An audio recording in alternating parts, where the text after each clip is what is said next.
please. I'm anxious. We've got an ambitious agenda. We haven't heard from the president. We haven't heard from VP of Research and Development. There's some high level stuff here that I think is important that we get to it at some point. I mean, we don't want to short shrift Dr. Peary, but I'd like to, and I think the president's anxious to give us a high level view of the research efforts as well. So I'll just add that.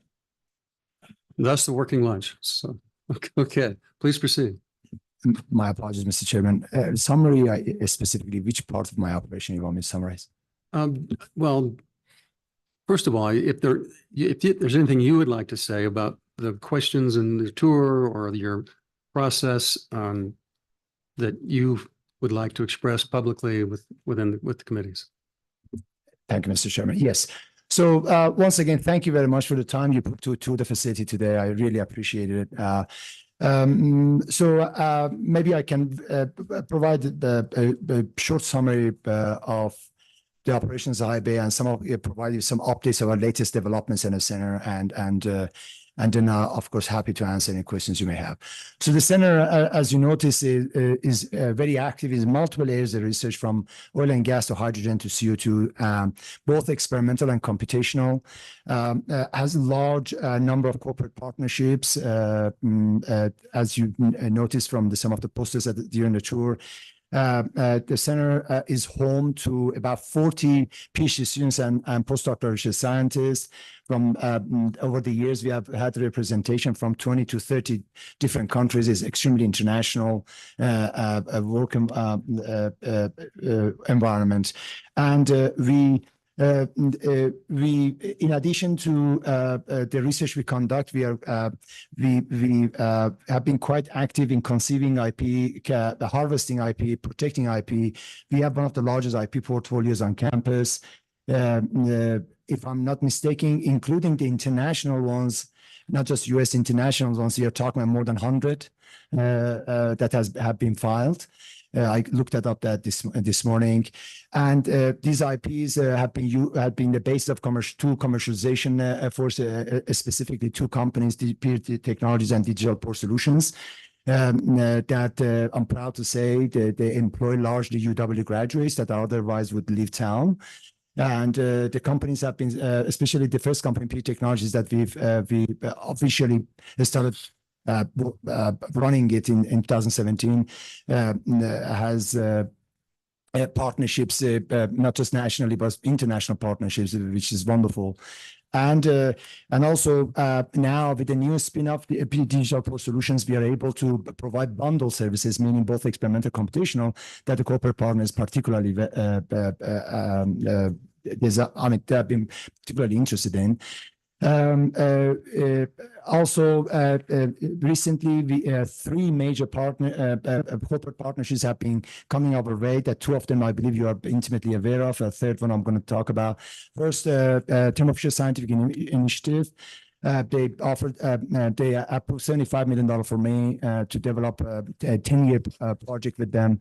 We came to you for matching funds. We approved $40 million, and we are in the process of negotiating a contract. I'm also delighted to tell you that despite the fact that for at least initially I've approved $40 million, Thermo Fisher has agreed still to sign a $75 million contract with us, locking the remaining $35 million. Should there be any changes in their leadership, that would take the money away. So we reached out to the president. President approved it. I was thrilled that they did that. Actually, as we speak, they are in town. You may have met some of them, some of the representatives during the tour. That's on the Thermo Fisher one. Second, one more thing on Thermo Fisher. Phase one of it is going to be mainly focusing on oil and gas type activities and hydrogen batteries. So the second initiative is the vitamin gas injection initiative that you approved. Phase one of it a couple of years ago, now phase two of it this year. We have selected 4 companies after reviewing the applications for phase one, 4 operators to do 4 pilots in a state of gas injection pilots. Specifically, I'm referring to Oxy, Continental Resources, Devon, and Ballard Petroleum. We are in the paperwork stage. Specifically, we have just finished negotiating complex NDA with all of them involving Dow. Dow has also reviewed the application, the NDAs. Now that the NDAs is done, we are going to start immediately negotiating the main contract. The idea is that to finish those negotiations, hopefully ideally end of summer, early fall, I'm hoping. Please remember, since there are so many entities involved, and we don't want to, substantially modify these agreements for every company. We want it to be general, similar terms with all of them. That means that we have to go through so many iterations of negotiation. So we are doing that in close collaboration with the Tech Transfer Office and General Counsel Office.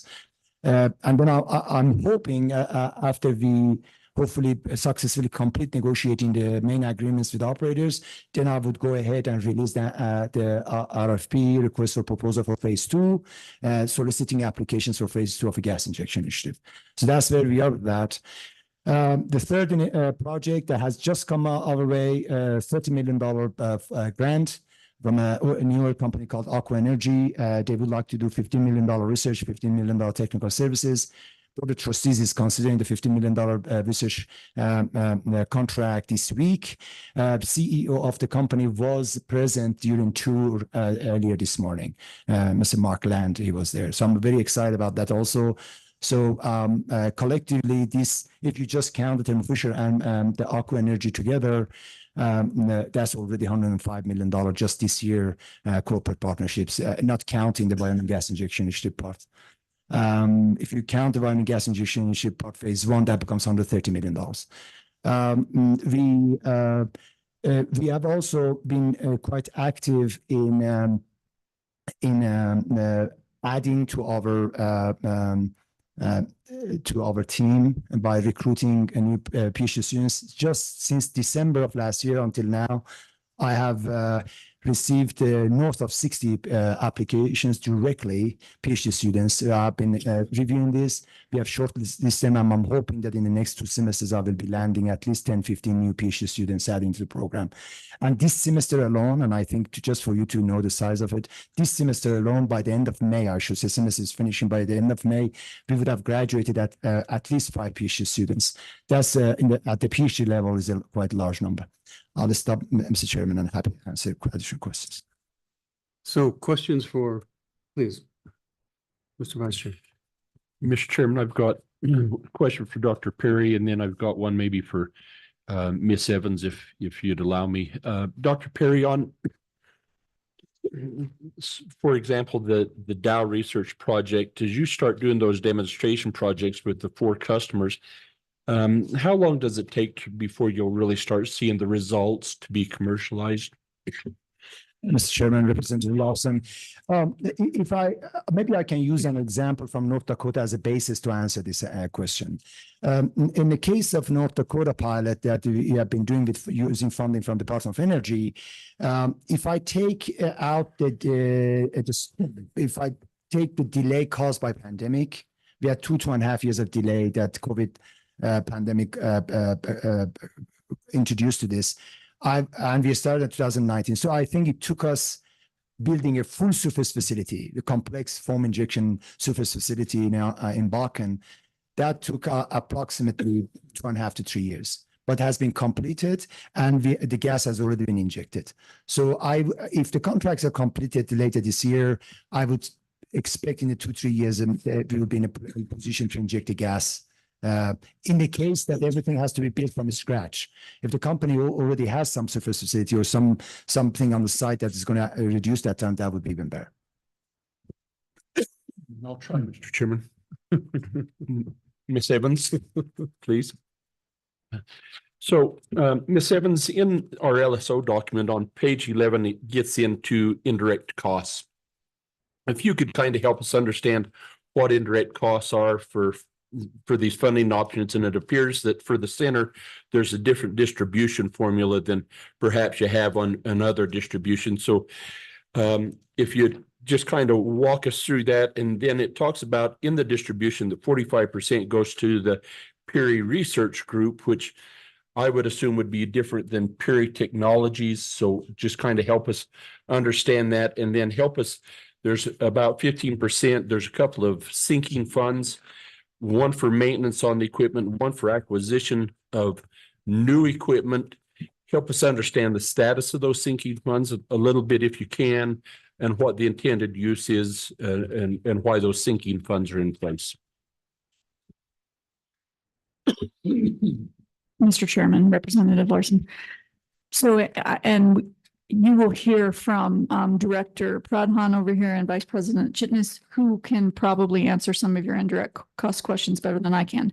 But what the university gets is indirect costs on many of its agreements that it enters into. It's research, it's sponsored research agreements. And so then we get a portion of that that comes to the university, and then we distribute that pursuant to a UW regulation. You can get exceptions to that indirect cost distribution. It has to go to the Board of Trustees.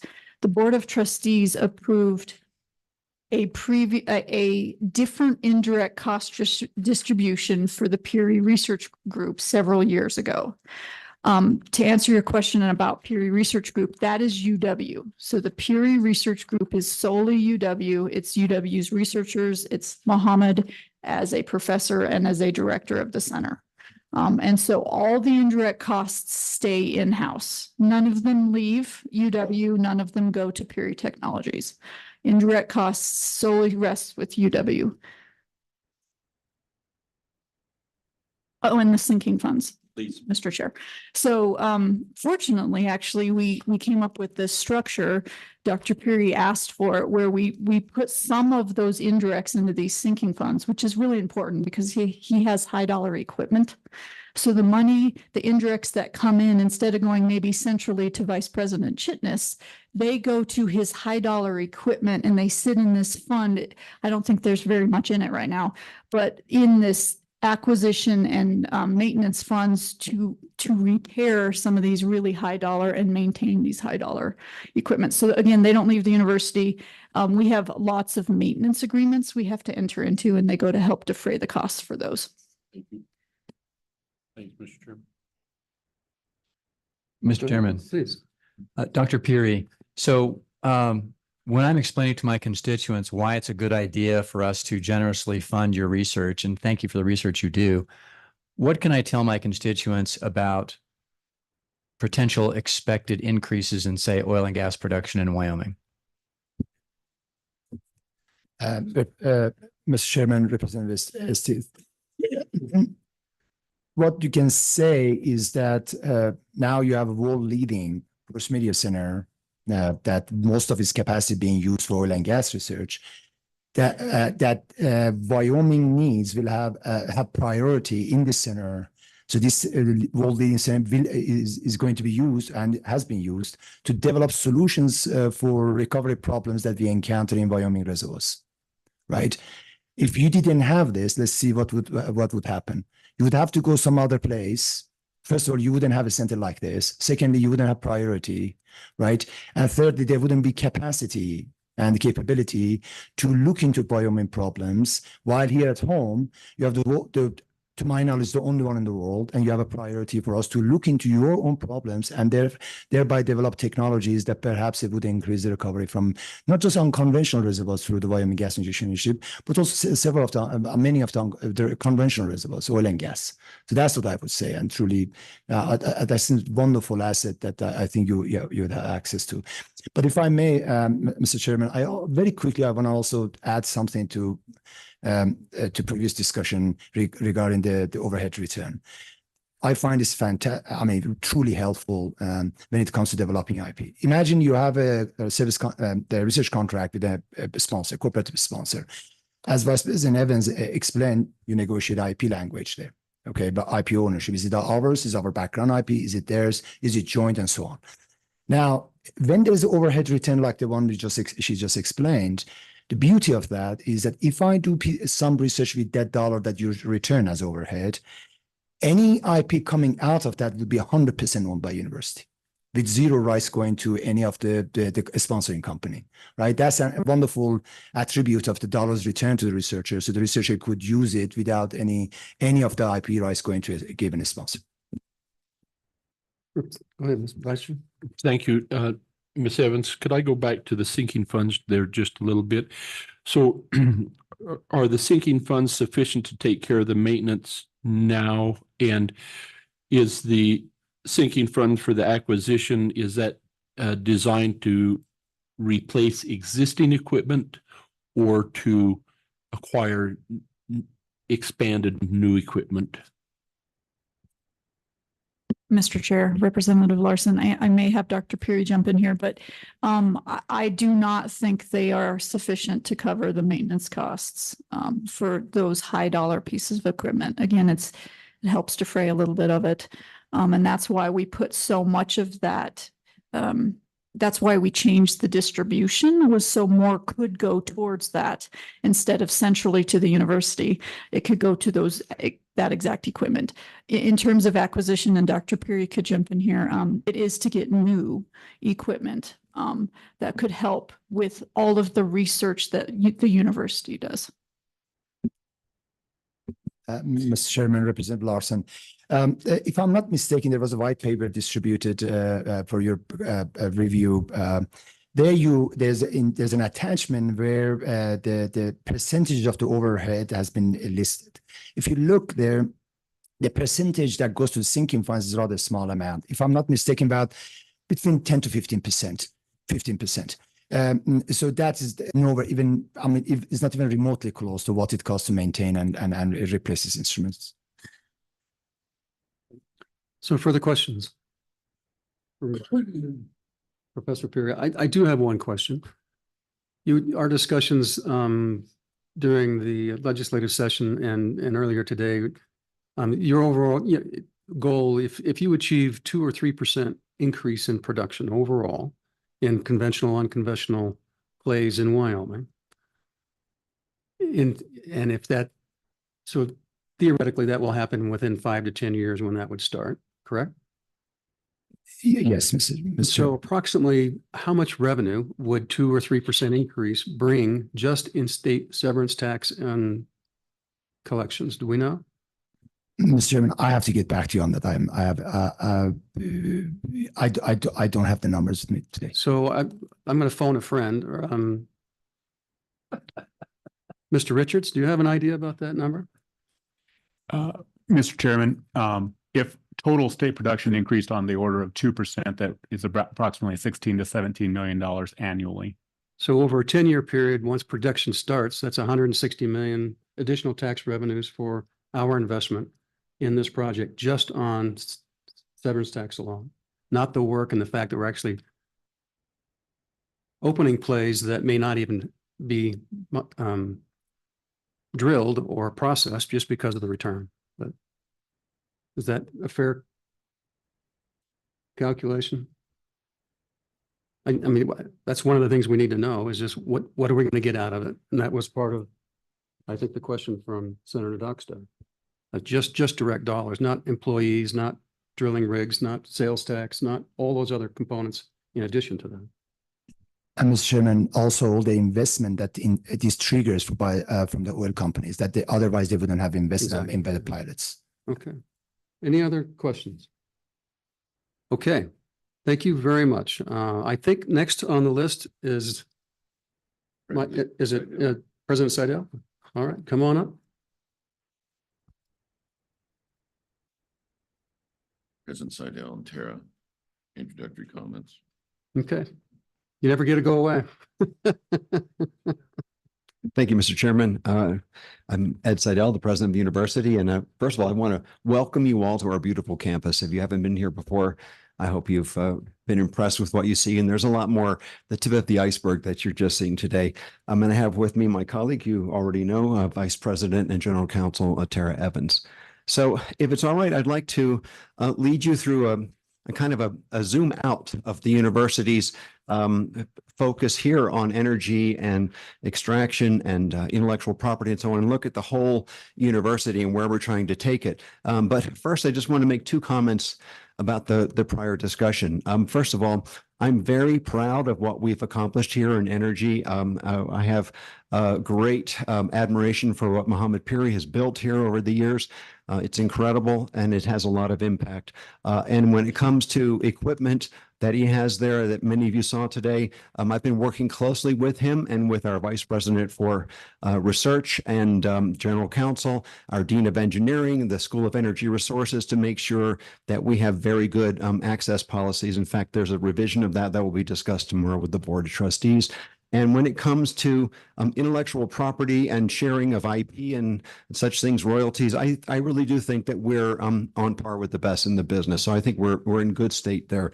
But if we zoom out of that for a minute, I want to say a little bit about what economic development and research really does, for example, for our students and more broadly for the state of Wyoming. So our students are in a very privileged position in a way. They come here, it is a world-class research university. So it's not merely about what they learn in the classroom. It's very important to understand that they're actively involved in research. And then as a university, we try to take that on to the next level to benefit the state in terms of economic outcomes.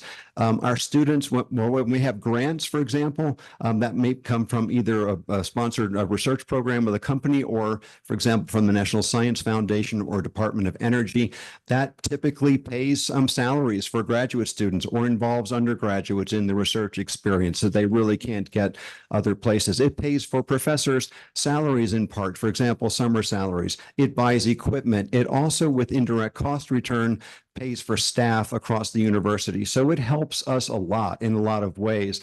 And then the next point is, how do you take that research enterprise and translate it to economic outcomes? Some places do that better than others. And I'll say I'm a little bit unusual as a university president. I have twice been a vice president for research and economic development at really top places. And I'll say I've seen how it works elsewhere. And I have just a quick anecdote about a friend of mine who was once the director of the National Science Foundation. He'd been a professor at Brown for 20 years great university. He said he never once had a patent, never once had an invention disclosure. He went to MIT. The culture there was so different, just the culture. The people are just as smart at different universities, but the culture was really encouraging of inventions and economic development. And within the first year, he had 4 patents. And so my responsibility as the president of the university is to make sure that we develop this entire ecosystem at the University of Wyoming so that it really does cultivate our students and our faculty to think about how they can have more impact in terms of economic development outcomes. And some of the things I've learned from all of that include this ecosystem that has tech transfer. That's an important part. We've talked a lot about that, but it is not the only thing. So we'll hear more about that from our general counsel and from our tech transfer office with Arun Pradhan, but also entrepreneurship programs. We have one of the best entrepreneurship programs in the country in the College of Business. We want to bring that to every possible student who's interested in that, to expose them to that, to give them that experience. So we have to also develop entrepreneurship programs and incubators where students, faculty, and staff can take what they've learned about whatever their research is and then try to get a company going. But that alone is not enough. We have to also bring venture capital into the realm. And so some universities manage their own venture capital firms. We do not at the moment. I once oversaw this in a past life. I know how important that is. And so we are working currently with external firms, typically, to make sure, or with the Wyoming Business Council, to support not only the entrepreneurship training, but then the incubation and then the venture capital that helps support them. Another critical piece of this is corporate partnerships. And so you've heard a lot about that this morning already in particular instances. We need to think about how do we support this across the entire university. And then finally, I would say we're in the embryonic stages of planning a research park. And currently the University of Wyoming does not have a formal research park. I will say that is a tract of land that's usually adjacent to the university where many companies may be setting up shop in residence there, either to recruit our talent or to have research projects with our faculty on projects of mutual interest that would be sponsored research. And of course, we have that, but when it's sort of right next to you, we can really enhance and accelerate that ability. And so we already have some beginning plans for how we would take what we have here and then expand that out. So I'm excited by this, and I have a passion for it, and I have experience. But really importantly, we have built a fabulous team that I'm going to introduce in just a minute. I'd say, in addition to these things, there are 2 other general points that you really need to take into account. So, do you have a strong cohort of people who have the experience and the the understanding of how to build the culture to cultivate this. And it takes time to build. And I've been here for nearly 4 years. I love it here. I feel very privileged to be here. And as you'll see, we have a fabulous team that I'll introduce in just a minute. So we're getting there. And then the next thing is about the culture of innovation. I mentioned this with my friend from Brown to MIT. We are working hard on advancing the culture here at the university. So you've seen great examples here in SER. The culture is fabulous for this. Over at the High Bay, the culture is fabulous. How do you bring this to the entire university? So we have the Dean of Engineering here, and we have the Dean of Business here. I think you're both here. I've seen you here, but anyway, so they're also working hard to make sure that what they do in their colleges is brings this to every student and every one of their faculty and then beyond. So we have the entire university, and we're also getting there as well. So let me just say a couple of examples. When I got here 4 years ago, I found that we already had these great programs, academic programs around energy. We have SER that has an academic program, Department of Petroleum Engineering in the College of Engineering and Physical Sciences. That helps support the important energy sector, which is the most important economic sector in the state. But one thing you need to think about is, what are all of the other sectors that are important to the state? How can you grow them? So we need to ensure that we have academic programs that train students to provide the workforce for those areas. And so even though my first year, you all remember, it was COVID and we had budget cuts, not the easiest time to come in as a university president, but in not only making budget cuts, we made some investments that are important for the future growth of the state's economy. So we have the #2 economy in the state, just behind energy, actually fairly far behind energy, but it is tourism and hospitality. So we decided we needed to have a program that we've called the Worth Initiative, Wyoming Outdoor Recreation, Tourism, and Hospitality. I've talked a lot with the industry stakeholders here in tourism and hospitality, hotels, other businesses, of course, the governor's office, tourism groups and so on.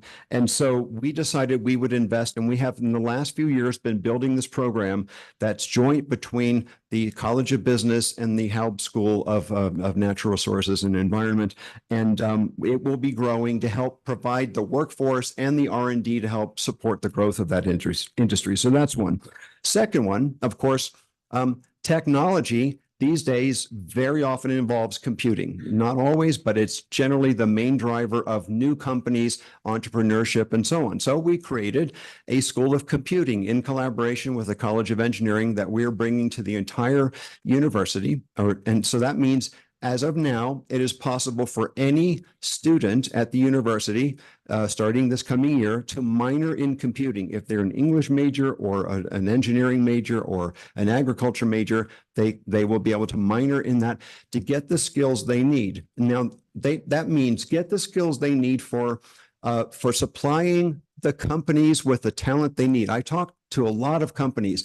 They all ask me, how much output do you have in terms of students with digital skills? We need them in our companies. It doesn't matter if it's in insurance or in banking or in agriculture. They all need that. So we are going to be able to produce many more students with those skills. And then some of them will be interested in entrepreneurship. They can found companies, and we would like them to found them right here in Wyoming, and then we will grow them here. So that will help to reduce a bit of the brain drain and to increase economic outcomes for the state. Now, in order to enhance that, we also started a third thing, and this goes back 4 years, the Center for Entrepreneurship and Innovation, which then aims to harness the best in class entrepreneurship program within the College of Business and bring it again to every student. So every student in principle will have the ability to minor in entrepreneurship or to have a certificate in entrepreneurship so that we can build those skills. And I will just say, we have some examples. So you've heard about great companies that have been founded was it more than 10 years ago? Nate Story graduated from the School of Agriculture and had some great ideas about what became vertical farming, controlled environment agriculture, went through a competition for some seed funding for his the beginnings of his company. And then look what's happened now. It's a multinational company and with great growth potential here, right here in Wyoming. So very excited like that. We want to build out more of those. So we have to build that culture and bring it out. So a couple of other things that happened. I launched a planning process at the university involving people from across the university in engineering, in business and beyond to think about how do we build all of these things out. So we have a plan that has been laid out that covers everything from entrepreneurship, venture capital, all the way through to the beginnings of a research park. How do we build them out? And we are beginning to implement that on the longer term. And so we're very excited about where that's going. So finally, coming to the conclusion here, I did a comprehensive review of who we had in place and what did we need here at the university, and we made some changes to our staffing. And I'm just very, very pleased to tell you about where we are now with the people here who are able to lead this economic development and research enterprise here. So first of all, Parag Chitnis will be here in a minute. Parag is here, is the Vice President for Research and Economic Development, was once at the National Science Foundation where he oversaw the Division of Molecular Biology, which is itself as a very prestigious post. But then he went to the U.S. Department of Agriculture and oversaw a thing called NIFA, the National Institute of Food and Agriculture, over a $2 billion annual budget, basically supporting all of the research in agriculture across America. So he's very expert in all of this, including the technology transfer that comes from that as well. He is co-PI on a new project that we have that was just funded and announced with some hoopla from the National Science Foundation called the NSF Engine. It is a $160 million, or up to $160 million over 10 years with the state of Colorado. Both governors are involved, presidents of numerous universities, that will aim to build an entire economic ecosystem around the technology associated with things like wildfire management, water management, and such things. So after a 2-year review, this could be increased up to a decade long of $160 million. It's just an example. There's another one planned right now by our physics department. So they're putting together an application in critical minerals. So this is of course a great example for the state of Wyoming. We have great deposits here. How can we go beyond digging it up and shipping it out, but to think about the processing and then the manufacturing, and then particularly looking at the pipeline into battery technology and magnetic materials, quantum materials. You've heard about quantum computing. Nobody really understands, honestly, how it works. I've studied this. It's very complicated, but it will revolutionize computing at a level that the transistor did in the first place with the original digital revolution. And we're talking about making Wyoming potentially a home for that going forward. So just as examples of what we're doing, Parag has brought our research portfolio up to $150 million in terms of expenditures per year in research. That is extraordinarily better than where we were, say, 5 years ago. So we're on a path towards really becoming a powerhouse in what's called a Carnegie R1, like the highest level of research activity in the country. And we will then work also on how you take that for economic value. So the next one I want to introduce is Arun Pradhan, who's here as well. Arun has already spoken to you. He has been overseeing our completely revamped technology transfer office. He's very experienced in tech transfer. He was formerly the president of AUTUM, which is the Association of University Tech Managers. So very, very experienced there. He is the PI, that's principal investigator of a new grant from the National Science Foundation to build our tech transfer office, $5 million over the next few years, and we will continue to build our abilities there. And so you'll hear from both of them. Someone who may be here, I'm not certain, but Robert Macy has just been hired to lead our Center for Entrepreneurship and Innovation, also highly experienced, having once, for example, led the development of Penn State's venture capital fund, and he has joined us in March.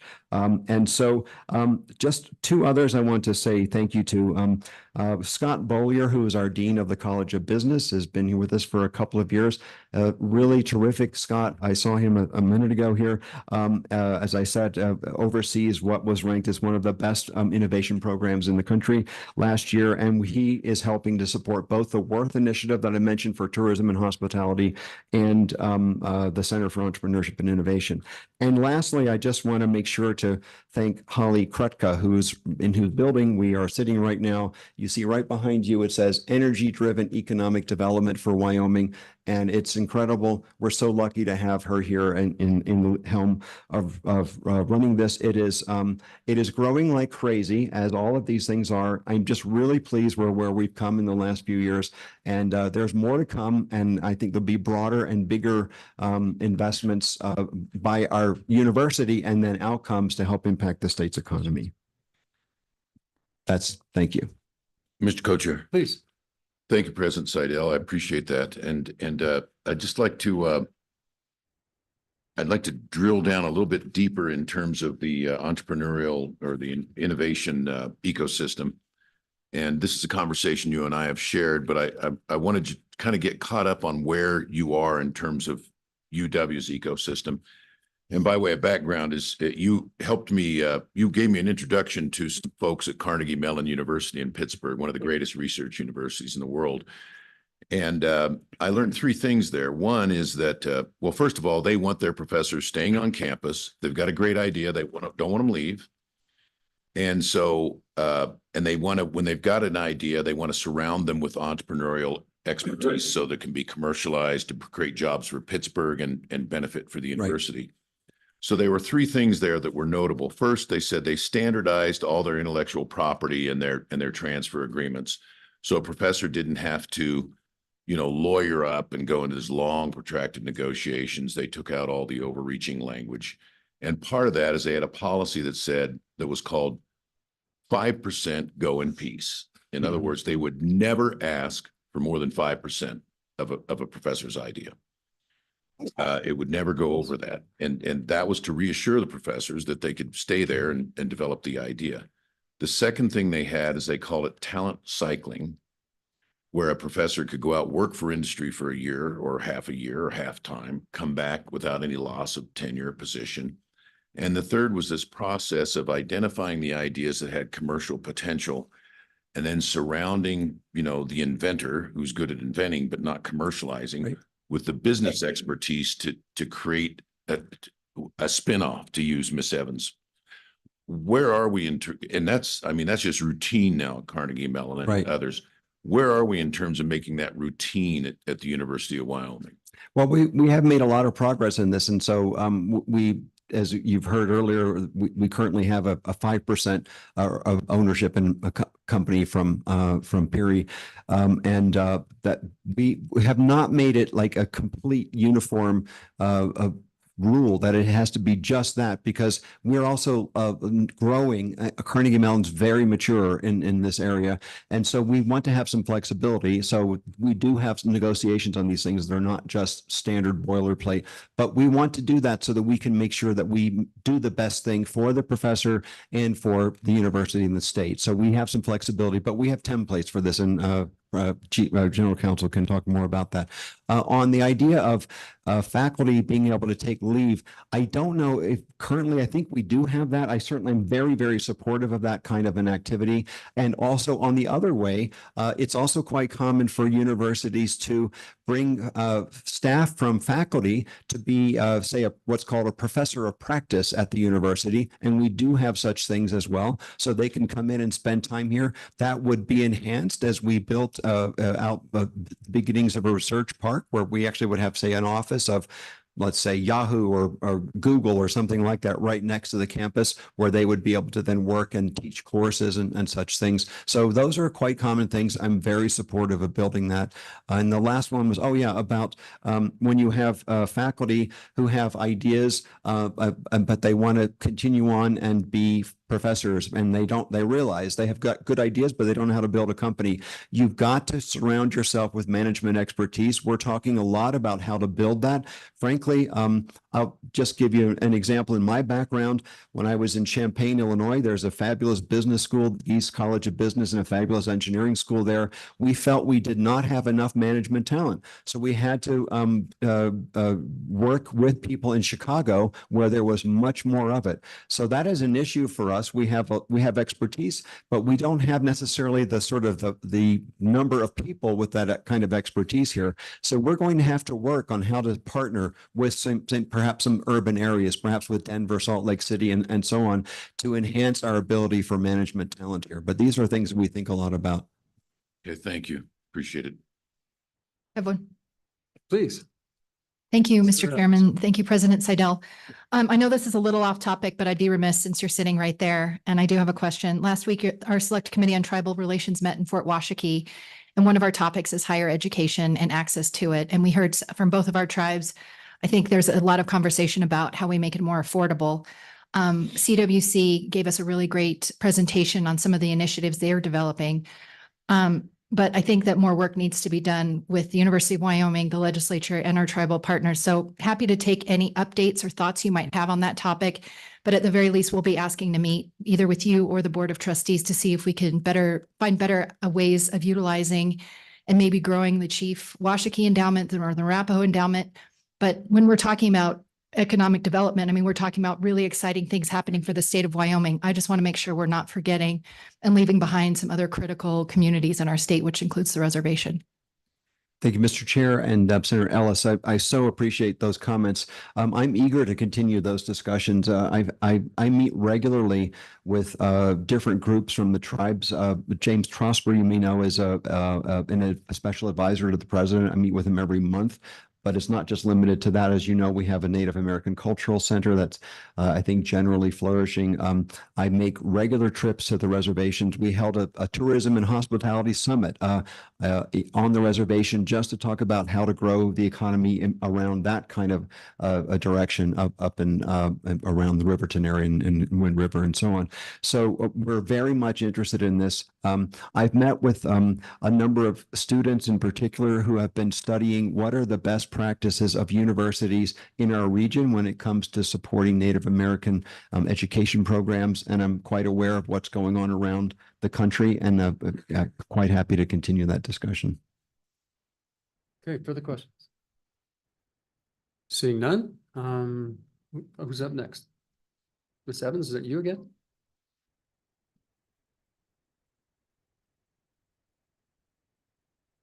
Mr. Chair, members of the JAC Minerals Committees. My name is Tara Evans, Vice President and General Counsel at the University of Wyoming. I have been the university's attorney for 15 years, General Counsel for 7. I grew up in Laramie. I have a degree in molecular biology from the University of Wyoming and a JD from the University of Wyoming College of Law. I left briefly for a while in Washington, D.C., came back and worked for the Attorney General's office under both Salzburg and Crank. And then I came back to the university for President Buchanan. I've worked for 6 university presidents since then. My office is like a broad civil practice. We assist the university with so many different areas: contracts, real estate, construction, public records requests, public meetings, law enforcement matters, employment law, First Amendment, Second Amendment, safety, litigation, subpoenas, and IP law, just to name a few. So my client's the university, but I provide legal advice to the Board of Trustees, the president, university officers, vice presidents, deans, directors, and other designated representatives. You just heard from President Seidel. You are about to hear from Vice President Chitnis, CFO Keene, and Director Pradhan, so I will keep my comments very brief. I've advised the university's Technology Transfer Office in the Division of Research and Economic Development since 2008, assisting with license negotiations, patent prosecutions, spin-off companies, joint ventures with industry, non-disclosure agreements, material transfer agreements, the like. You went on a tour this morning of the High Bay Research Facility. That's an exceptional structure. I've worked closely with Dr. Mohammed Piri for the past 9 years. He's a great researcher, professor, and businessman. He's brought some national acclaim to the state and the university. I've also worked with Executive Director Holly Krupka for 3 years. She's an outstanding administrator and colleague. She's propelled SER forwards in so many ways. She's bringing intellectual talent and grace to UW. Both Dr. Perry's Center and SER are bedrocks of the university's research and technology enterprise.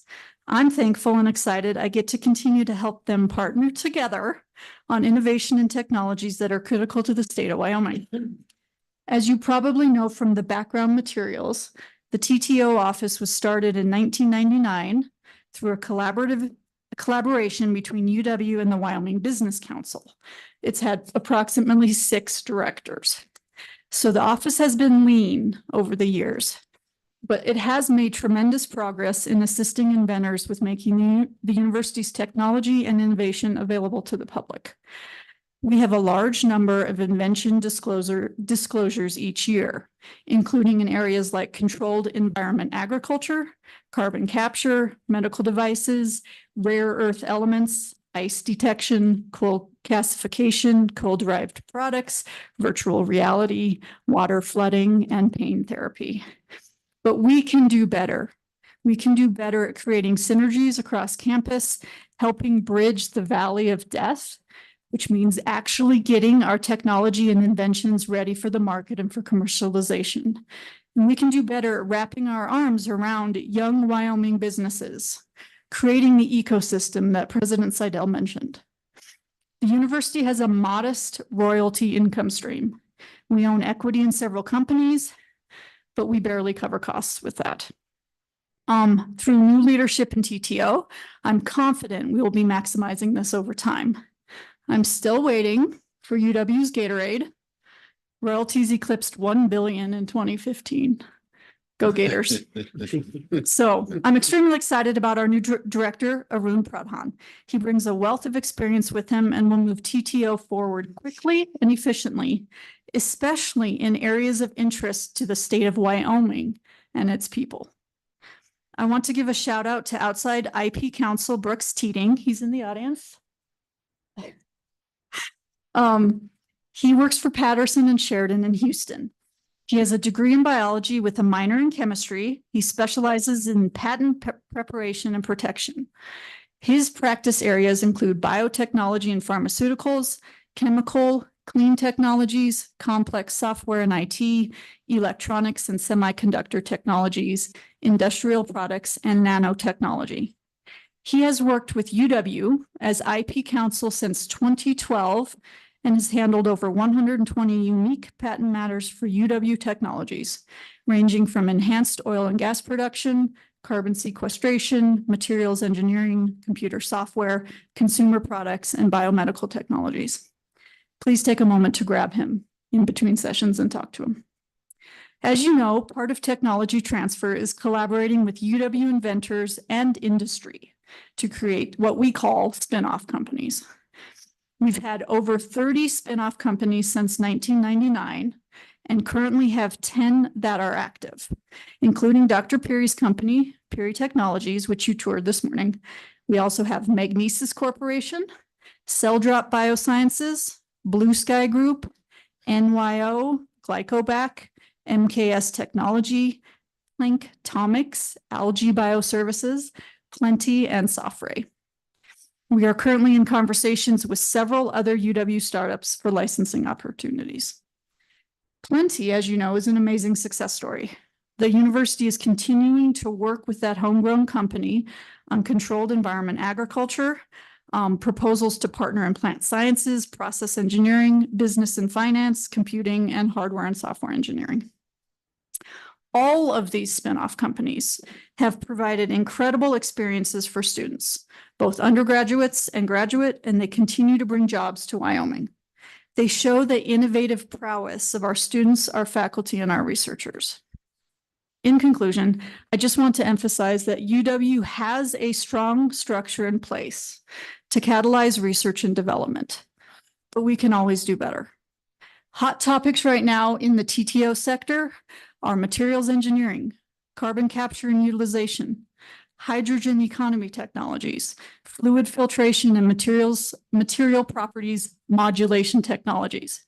We have talented researchers in these areas, in engineering, in computing, in biological sciences, physical sciences, kinesiology and health, pharmacy, chemistry, mathematics, physics, astrophysics.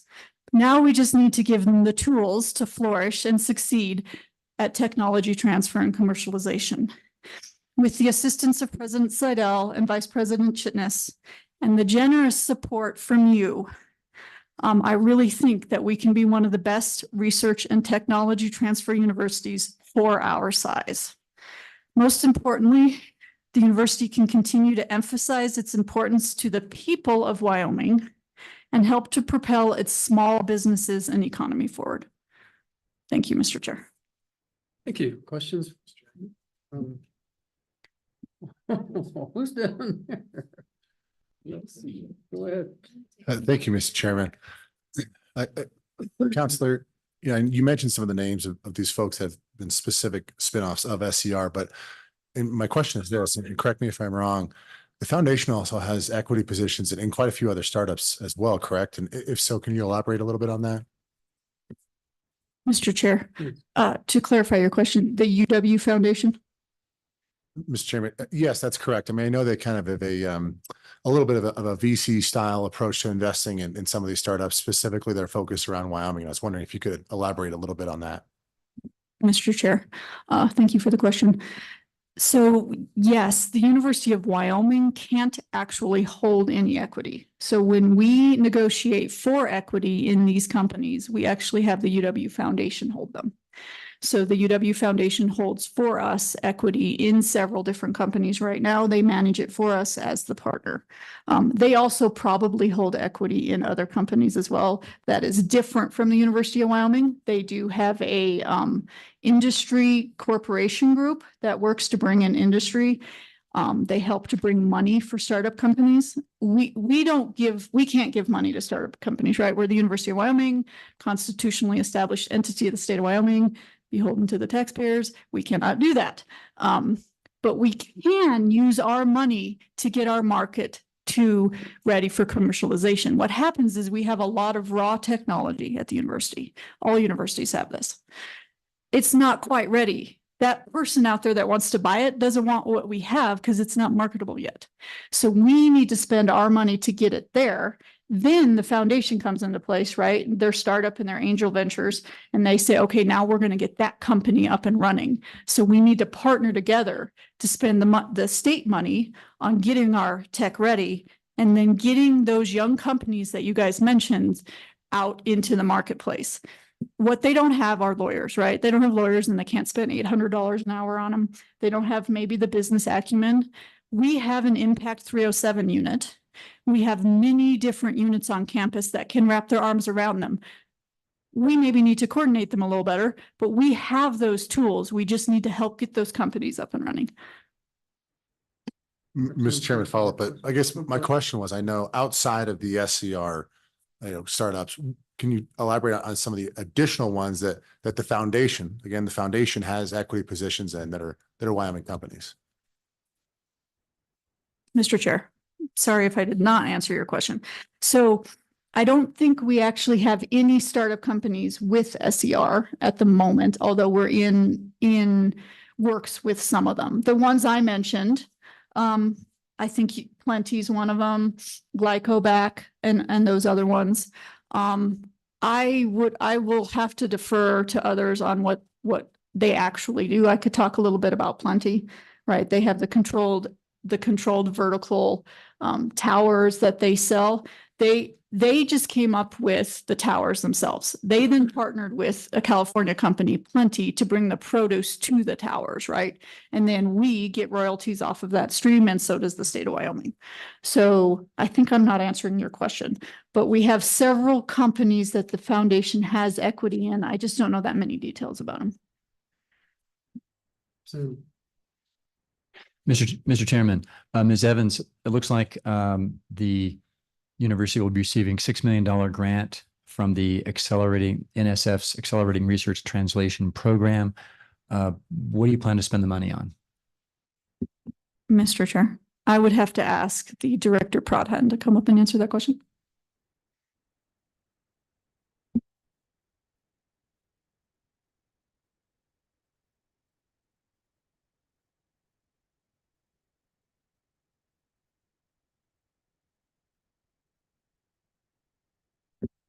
Mr. Chair, Please. Representative Smith. The ART grant is specifically accelerating research translation. Part of that grant funding is to support the Technology Transfer Office. A large component, about 50% of that, is to fund projects to increase their commercial appeal, so that at the end of the project, we can either do a startup license or a license to an existing company. There is a training and education component for training entrepreneurs on developing business plans, market research. There is a component for hiring interns to work with startup companies and researchers to help them advance the technology, and also interns to work within the Tech Transfer Office. So those are the main categories. Okay, any, Mr. Co-Chair, please. for Ms. Evans and perhaps for Mr. Podeman as well. In your initial presentation earlier this morning, Ms. Evans, you went through sort of the key deal points, you know, the royalty, the equity, the license versus ownership, incubator lease, UW, what their IP rights are, what the inventor rights are, and then there's various percentages that can be allocated. Is it possible to put together sort of a primer, either you or Brooks, in terms of kind of what the key deal points are, and you know, the lower edge and the upper edge of what those are, just because it's all new to all of us, and that would be helpful. And maybe it's asking too much. I don't know, a one pager on that, but it seemed to me, listening to you, that the actual parameters of a deal could fit on less than half a page. Now, by the time lawyers get done, would be quite a few more, but you know, the key deal points ought to be fairly finite, I would think. Mr. Chair, Senator Kinski, indeed, we have a one-page terms sheet that we use for all of our companies that we would be happy to share with you. Okay, fantastic. Then follow on, Mr. Co-Chair. Go ahead. Then tell me if you know, when I toured Carnegie Mellon University, the one thing the guy said that really stood out for me is he said, this is easier for a private university than a public university. He said, when you start about funding research projects, everything can become political quickly. And so what is the mechanism? Since we're very early on, every time there's a big research project, you come to the legislature and ask for money. Is there a different model out there, like an endowment where the university draws on that endowment and allocates to these projects on specified priorities? What are alternative models besides every time there's a big research grant, you come to the legislature asking for money? Mr. Chair, Senator Kinski, I'll try to answer that. What a lot of universities have is a fund that they call a fund to get over that valley of death, right? So it might be a $5 million, $10 million fund that almost every university has. So then they can take this raw technology and they can get it ready for market and out there. So we don't have that fund at the university. Now, I know we're trying to internally prioritize and try to find that fund. We don't technically have that. So you're right. I think there's times that we come forward to the legislature and say, hey, help us with this research project or this one. I do think we could try to centralize that a little bit better, to try to fund that internally for some of these big projects. There may be other models. Mr. Chair, Senator Kinski, there are actually a lot of universities, as Vice President Evans said, we don't have those kinds of funds available internally at the university. But as I mentioned, the ART program has funding like that we get from NSF. We are also part of cohorts with several different programs. One is the Ascend program, and the other is the REACH program that do provide anywhere between $15,000 and $50,000 for pilot projects. And the Engines grant that President Seidel talked about also has funding in it to give to universities to accelerate those technologies. So while we don't have internal funding for those, we are leveraging our expertise to get funding from outside. Thank you. And then just one more follow on, I promise. Who actually negotiates the deals for UW. It's not the professor. I mean, if you asked me to do it, I'd say, I don't know. You better get Tara Evans or Brooks in here to do it. They know better what the deals are and the outside limits of how much is too much, how much is too little.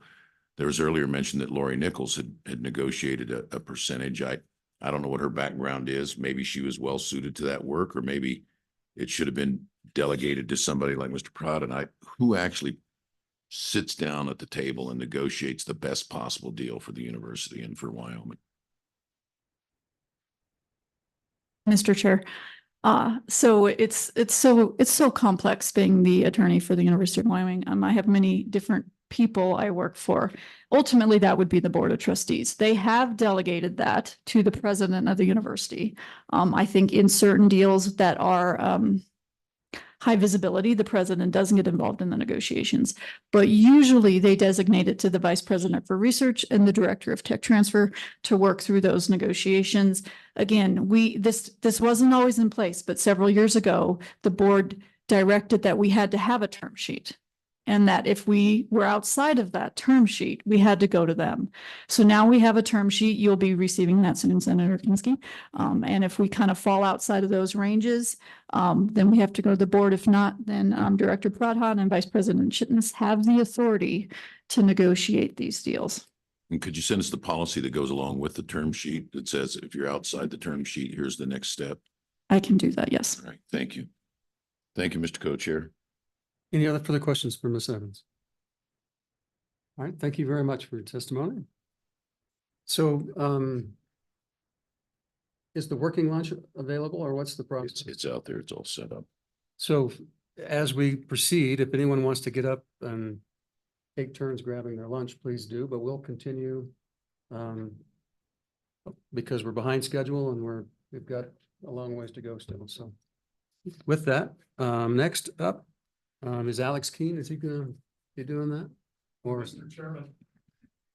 Sorry, Mr. Chairman, Vice President Keene is in a Board of Trustees meeting right now. That he will head over as soon as he can. I would suggest we just bring up Vice President Chitnis and Director of TTO, and then Alex can kind of hop in when he can. you want to run and grab him real quick? Yeah, you bet. Will do. Thank you. You Yeah. probably appreciate being relieved to the Yeah, trustees. so come on up. We'll just keep going, or who's ever next.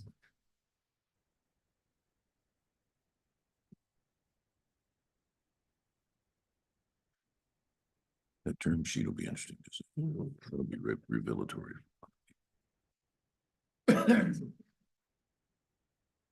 Welcome. Please identify yourself and proceed. Thank you, Chairman. I'm Parag Chitnis. I'm the Vice President for Research and Economic Development here at UW. I've been in this job now about 2 years, coming 2 years now. Before that, I worked for two funding agencies, as the President said, National Science Foundation and National Institute of Food and Agriculture. And before that, I was at two land-grant universities as a faculty member, as a professor, Kansas State University and Iowa State University. So I have seen in my 30 years of experience both the funding agency side as well as the university side of the research and development enterprise. At University of Wyoming, we are doing extremely well in terms of research for the size of this university.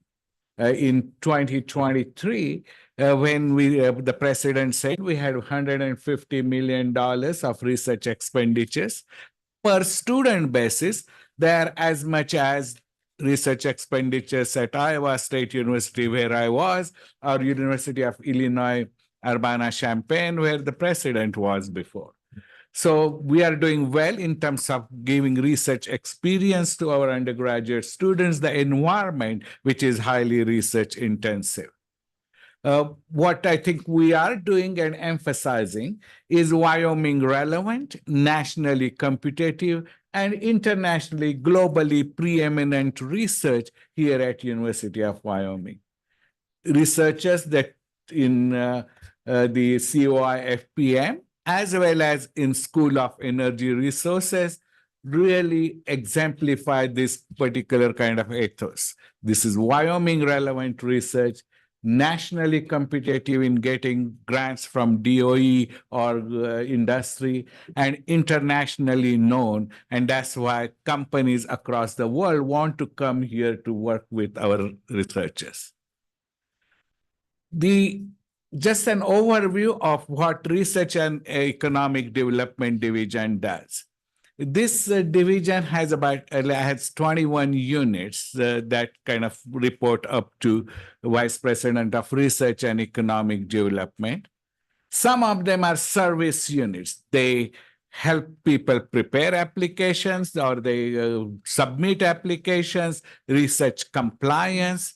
We also then help try to amplify those research impacts through Technology Transfer Office. And that's the one, when I arrived here, was almost very understaffed. And we brought in a consultant to really identify what do we need, what size we need to be. Based on that consultant's recommendation, we went and got Arun Pradhan involved in revamping our Technology Transfer Office. We also have facilities that help in getting data. So, for example, Science Initiative funded one of those facilities, which is for advanced instrumentation, CASI, advanced scientific instrumentation, and that includes equipment that is meant for used as service to the university. So equipment in CASI is purchased based from either state funds or federal grants, and that provides it as a service to the university. In fact, as it turns out, two of those pieces of equipment are newer version of what you saw in COI FPM, two of those microscopes. And for many of the faculty here, it's easier probably to go to across the street to SI building and use those pieces of equipment. They're available for, again, the similar types of facility user agreements, like fees. We have other similar facilities on campus in various different kind of departments that are managed through this, like our entity. We also have service kind of centers for economic development, like small business development centers, or manufacturing extension, which is the manufacturing works in Wyoming. All of those report here. We also have interdisciplinary research centers. So COI FPM is one of them. Those centers are institutes that also report to us. And the equipment in those centers is primarily used for research in those centers, but is also available to others who want to use it. So the difference between facilities and these centers is facilities that's their purpose, is to provide the service to the university, to use the equipment. So the faculty go there with samples, use it. In some cases, as you have discussed before, students can use the equipment, which is less, I think, complex to use. In other cases, is the service, like technicians who run the samples and give you back the data. So that's how those facilities use. In research centers, such as the center we recently established for quantum information sciences and engineering, there is about $5+ million of equipment to study quantum materials, which is used through startup funds and other types of state support. And that is available for the researchers in the center to do their externally funded projects. But if somebody wants to use them, they can go and talk to them and use them informally.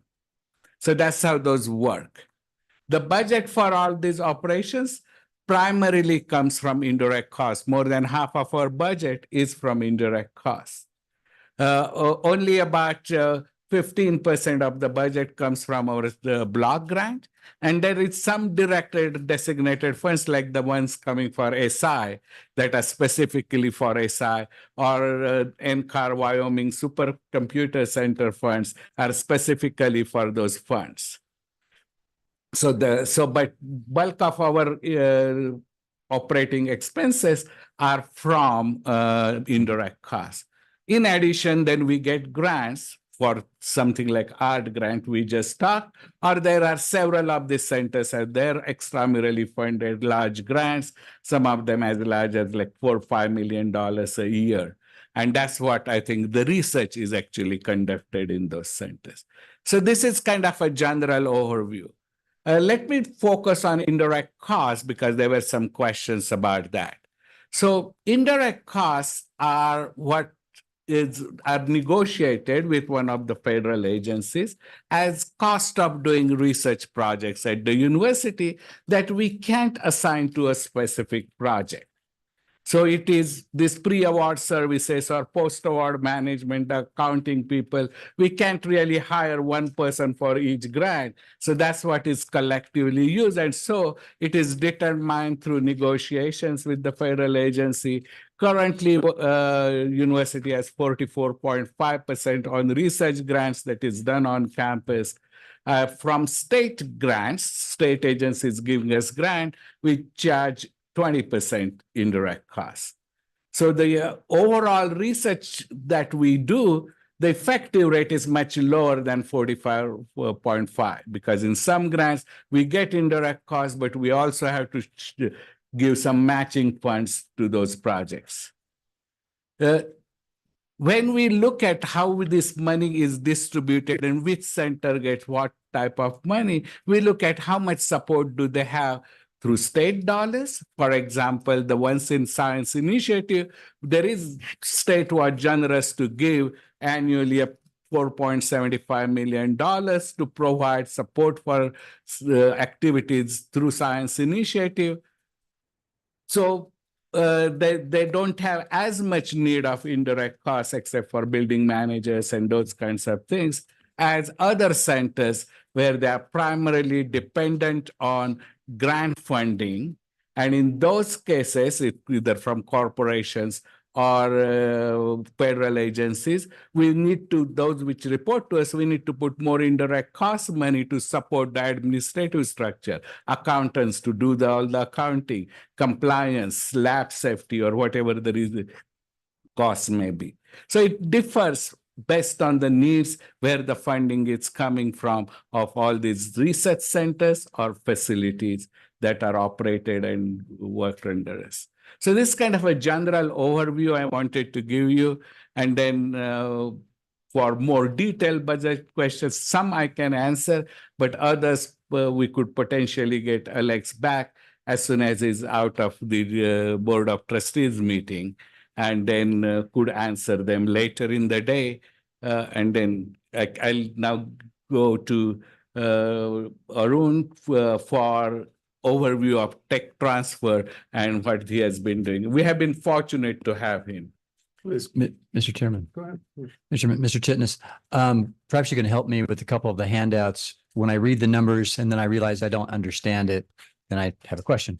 On the annual report, it listed state and local government contributions to your research funds is pretty low, like 5%. Yes. On that's on page 3. Then on the other handout, it talked about the total amount of funding, and it lists the amount of sum of available balance of state funding as $84 million. And I'm just probably looking at comparing two different sets of numbers that don't go together. But if you could help me understand the state contribution. It also looks like it says that on the total sum of available balance, it's got a pretty big number. It says $488 million. And I don't know what that number means. Is that it makes it sound like it's money just like in the bank somewhere. That's a question. I can answer. I can answer that question. So when I think there are two types of numbers here. First of all, one is research expenditures. Actually, how much funding was spent on the research in that fiscal year. So in that 5% is the grants that we get from state agencies. But the money that is from block grant, not for the operations, I said, but also when a faculty member, 25% of the time the person is spending on research. So then we count 25% of the salary. So there is an institutional fund in that chart, which is the money coming from also state, but it's the time committed by state employees on research. Yeah, the other numbers that sometimes there are sponsored projects. These are the projects we received in that year. Sometimes it may be all 5 years, the money may be. And so it either, even though the number may be really large, that means it's the money not just for that year, but also that project goes for 5 years. So I think some of the numbers you heard today, oh, so this so-and-so company is going to give, say, $30 million. It may be over 6 years, and so it's just $5 million a year. Yeah, thank you. So before we go to the room, does staff need about 5 minutes to go grab lunch and bring it to the table, or? I mean, we're happy to, just let us know. But, all right, please proceed. Mr. Chair, thank you. My name is Arundeep Pradhan. I am the interim director for the Technology Transfer Office. I've been here for about a year. Prior to that, for the last 12 years, I've been consulting with universities and government agencies across the world on technology transfer and policy issues. And before consulting, I was the Associate Vice President for Technology Transfer and Business Development at Oregon Health and Science University. Prior to that, the Director for the Technology Transfer at Colorado State University. And prior to that, I started my career as a incoming licensing associate at the University of Utah and left there in 1999 after rising up to be their associate director. We promise not to hold you working at CSU against you. I appreciate that. I only work there. And during the course of my career, I've been involved with Autumn since the very beginning. And Mr. Co-Chair, please explain what Autumn is. Autumn is the Association of University Technology Managers. And it is the largest professional technology transfer organization in the world. There's about 3,000 members. There are other organizations that are modeled after Autumn in other countries. But Autumn has sort of led the charge in technology transfer activities in the US. And I served on the board for 5 years. I was the president of Autumn for 1 year, and then president for the Autumn Foundation for 2 years. So that's my background. So I started at the University of Wyoming about a year ago. And as part of that, we wrote and got the art grant. And the charge for me here at the university is to really restructure the technology transfer office with respect to best practices, bringing in appropriate expertise, aligning the expertise that already exists at the university, and becoming a more holistic office as opposed to just focusing on patenting and licensing. Our objective at the Technology Transfer Office is to bring industry and market research and industry needs to the university faculty earlier in the process so that they can actually understand how the research that they're doing may impact companies. I think it's really critical because once you know what your basic research is and when you know where industry is going, you have a better idea of what kind of innovations that your research will result in, how they can actually be applied. And so that's the overall objective of our office. So in the last year, we have created standard agreement templates. Vice President Evans talked a little bit about those. So we have a standard term sheet. We have a standard license agreement. We have created processes and procedures that allow us to function more smoothly. We're in the process of recruiting individuals with appropriate expertise to the tech transfer office. We are in the stages of now conducting in-person interviews for 2 positions. We just hired a business manager. So we're building out the office to have the right kind of expertise to support our faculty. In addition to that, the function of the technology transfer office is also to work closely with other units on campus. Impact 307 was mentioned. There's a newly formed office called Industry and Strategic Partnerships that we work very closely with to make sure that when we go out and talk to companies and present university research to them, how to onboard them, how to bring them on, all of the things that are necessary, because companies, when they come into an institution, need to know there are certain things, especially a public institution, what a public institution can and cannot do.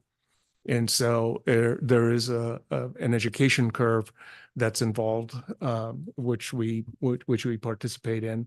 With Impact 307, one of the things that we're doing is creating a pathway for our university entrepreneurs to get them the skill set that they need to be an entrepreneur. And that includes working with the law practicum, for example, to help them create operating agreements for their LLCs, working with the venture MBA group to help them understand market and financing and impact of different kinds of financing on a company. We are also working with the Center for Entrepreneurship and Innovation to design courses that will also be part of the art grant that faculty will be able to take in order to be successful as entrepreneurs, but not just as entrepreneurs. We want to really encourage entrepreneurial thinking, even in the research phase, with respect to where sources of research funding may be that traditionally have not been tapped. So that, in a nutshell, is what we're trying to accomplish. We're in the very early stages of that. The art grant has been fundamental in our ability to achieve this. So hopefully by the end of this fiscal year, we'll start to see the fruits of our labor. Thank you, Mr. Chairman. 2 questions. One is, it sounds like changes were warranted, if you just acknowledge that. And then I'm getting a little self-inflicted confusion here, which is not hard, but you referenced Impact 307 several times. And is that a university entity or is that a contract? I thought we had a contract with a similar entity that we did not renew a contract, and I just want to make sure I'm not getting confused here. So I can tell you more about Impact 307. So Impact 307 started as Wyoming Technology Trader Business Center. And so that is like university entity. They did get some money for Wyoming Business Council to take some of that knowledge outside in the state. They also got an EDA grant to have startup challenges across the state. The EDA grant was a one-time grant. It is ending in a few months. Wyoming Business Council support ended in December. They are going to go out and get someone to actually contract for that entrepreneur support in the state. And that's what is currently, sometime in May, they will decide on that. The entity that served the university as Impact 307 is still there and still working. It manages our business incubator. And now we want to make sure it gives all the services that are needed by the university and all the entrepreneurs at the university, connecting it to the entrepreneurship program that I think President Seidel talked about in the business school, connecting it to the I-Corps grant. That's another grant from NSF that Dean Wright's under leadership that they received, which supports student teams to actually learn about entrepreneurship and check their ideas for market research. And so we can connect that so that our students and faculty can start businesses, incubate them here. They will also provide support in the state if certain communities want to have a startup challenge in that community. They can go and help them conduct those challenges. So that support will happen. The business support outside the state will be probably more virtual than actually people. And we are in the process of kind of transitioning that. And that's because of the funding availability. That's right there. Yeah. Okay, any further questions? Mr. Chair, Please, go just a ahead. really quick clarification on Senator Kinsey's Please. question earlier on, do we have programs that allow our faculty to go out and work in their startup companies?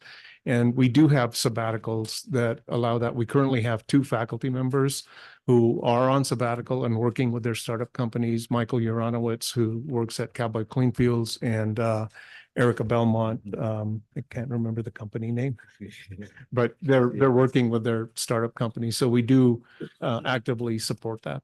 Thank you. I follow up, Mr. Please, go ahead. Chair. So I'm having forwarded to you a 2012 report. It was a governor's task force, which is kind of a foundational document for UW orienting towards being a world-class research institution in the fields that they identify. And one of the things they said in there is that there should be metrics identified to gauge our progress. And in the midst of the session, I asked Mr. Smith if he could send me a report where somebody's routinely, and it didn't exist, or at least we couldn't find it in the heat of the legislature. But you mentioned Autumn. Autumn does a survey. Yes. Of and ranks universities in terms of the number of patents, the number of startups, the number of, and so are you planning on, or have you already begun to benchmark UW's success relative to other universities based on the Autumn, participating in that Autumn survey? Yes. Unfortunately, a quick clarification, Senator Kinsey, Mr. Chair. Autumn is an organization of individuals, not of institutions. So individuals in the technology transfer profession belong to Autumn, and then the director of the respective offices submit their data to the Autumn survey. Okay. And so unfortunately at the University of Wyoming, that didn't happen on a consistent basis. But as part of what I've been doing here is really doing exactly what you said, is benchmarking us against some of the peer institutions. So in your packet, I believe in the technology transfer presentation, there are 2 graphs that I kind of highlighted. And we took peer institutions for the University of Wyoming, and yeah, the first graph kind of looks like this. And so that is, we took University of Wyoming research expenditures, and 10 institutions right below that and 10 institutions right above that. And to just take a look and see how much total research dollars per invention disclosure were, basically how much money is spent per invention disclosure. And as you can see, we're actually doing quite well, with respect to that. The second graph was a staffing overlay with the number of licenses done for the same set of institutions. And because of the leanness of the office in the past, we haven't been performing as well as some of our peer institutions. And what that graph shows is that the number of deals done by the office is proportionate to the staffing level of the office. Okay. Yeah. Thank you. if I can add Please. the comparison, another organization called National Academy of Inventors comes up with list of 100 kind of top innovation kind of universities based on USPTO data. And they list us as one of the top 100 universities, innovative universities, based on the number of patents. Compare that to the research expenditures, we are in the top 150 institutions. So as trying to translate that research into patents, we are doing well compared to other universities in the country, and that includes both public and private universities. Thank you. Thank you. Okay, any other comments or questions? Representative Burkhart, Chairman Burkhart. Thank you, Mr. Chairman. So looking over the Research and Economic Development Division annual report and the report from the Technology Transfer Office, I see two different sets of comparator schools. Would it be a good idea to always use the same set so it's a constant comparison? I agree. Yes, these two were prepared at two different times. We used two different, but we will plan to use the same set of comparables. Some, like in the report, what we used were some similar universities and some aspirational universities, kind of, I say aspirational ladder, just going east, Nebraska, Lincoln, Iowa State, and then Illinois, Urbana-Champaign. Okay. And I think we could probably do it something so that it will be consistent.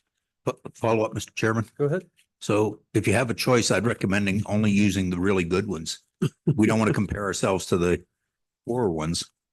Thank you. Do you have recommendations on which ones are which? Mr. Chairman, Senator Kinski just mentioned Carnegie Mellon. Maybe that ought to be one. Mr. Coach, what do you mean by some aspirational universities for the index? What's an aspirational university? So those are with larger research portfolios, and how do we get there to compare whether we are doing well in terms of research dollars per faculty members versus research dollar per student and so on. So the number I said, like in terms of we are doing well with terms of research expenditure per students, I was comparing them to larger universities that are rated, like ranked in some of the top universities in the country. And then I was comparing those without medical schools, because medical schools skew research expenditures tremendously. Okay, further questions? Mr. Chairman. Please. Mr. Chairman, does the University of Wyoming being a land grant university affect you at all? Does it help you or hinder you? It does help us, it being a land grant university, because that the mission of taking knowledge and using it for societal benefit is really the fundamental, I think, foundation, like it's the foundation on which land grant universities are built. And that's a key to that, like, so that it has to be useful to the society that is supporting that university. And having been a product of land grant university, have worked at it and worked at USDA, which supports extension, education, and research in agriculture. I'm a true believer in the land grant mission and how that helps us being more responsive to the state needs and accountable to states' investments. Further questions? All right, seeing none. Thank you very much. Alex just showed up. He's breathing heavy, so he must have been running down pretty quick down the hall. So when you catch your breath, Alex, come on up.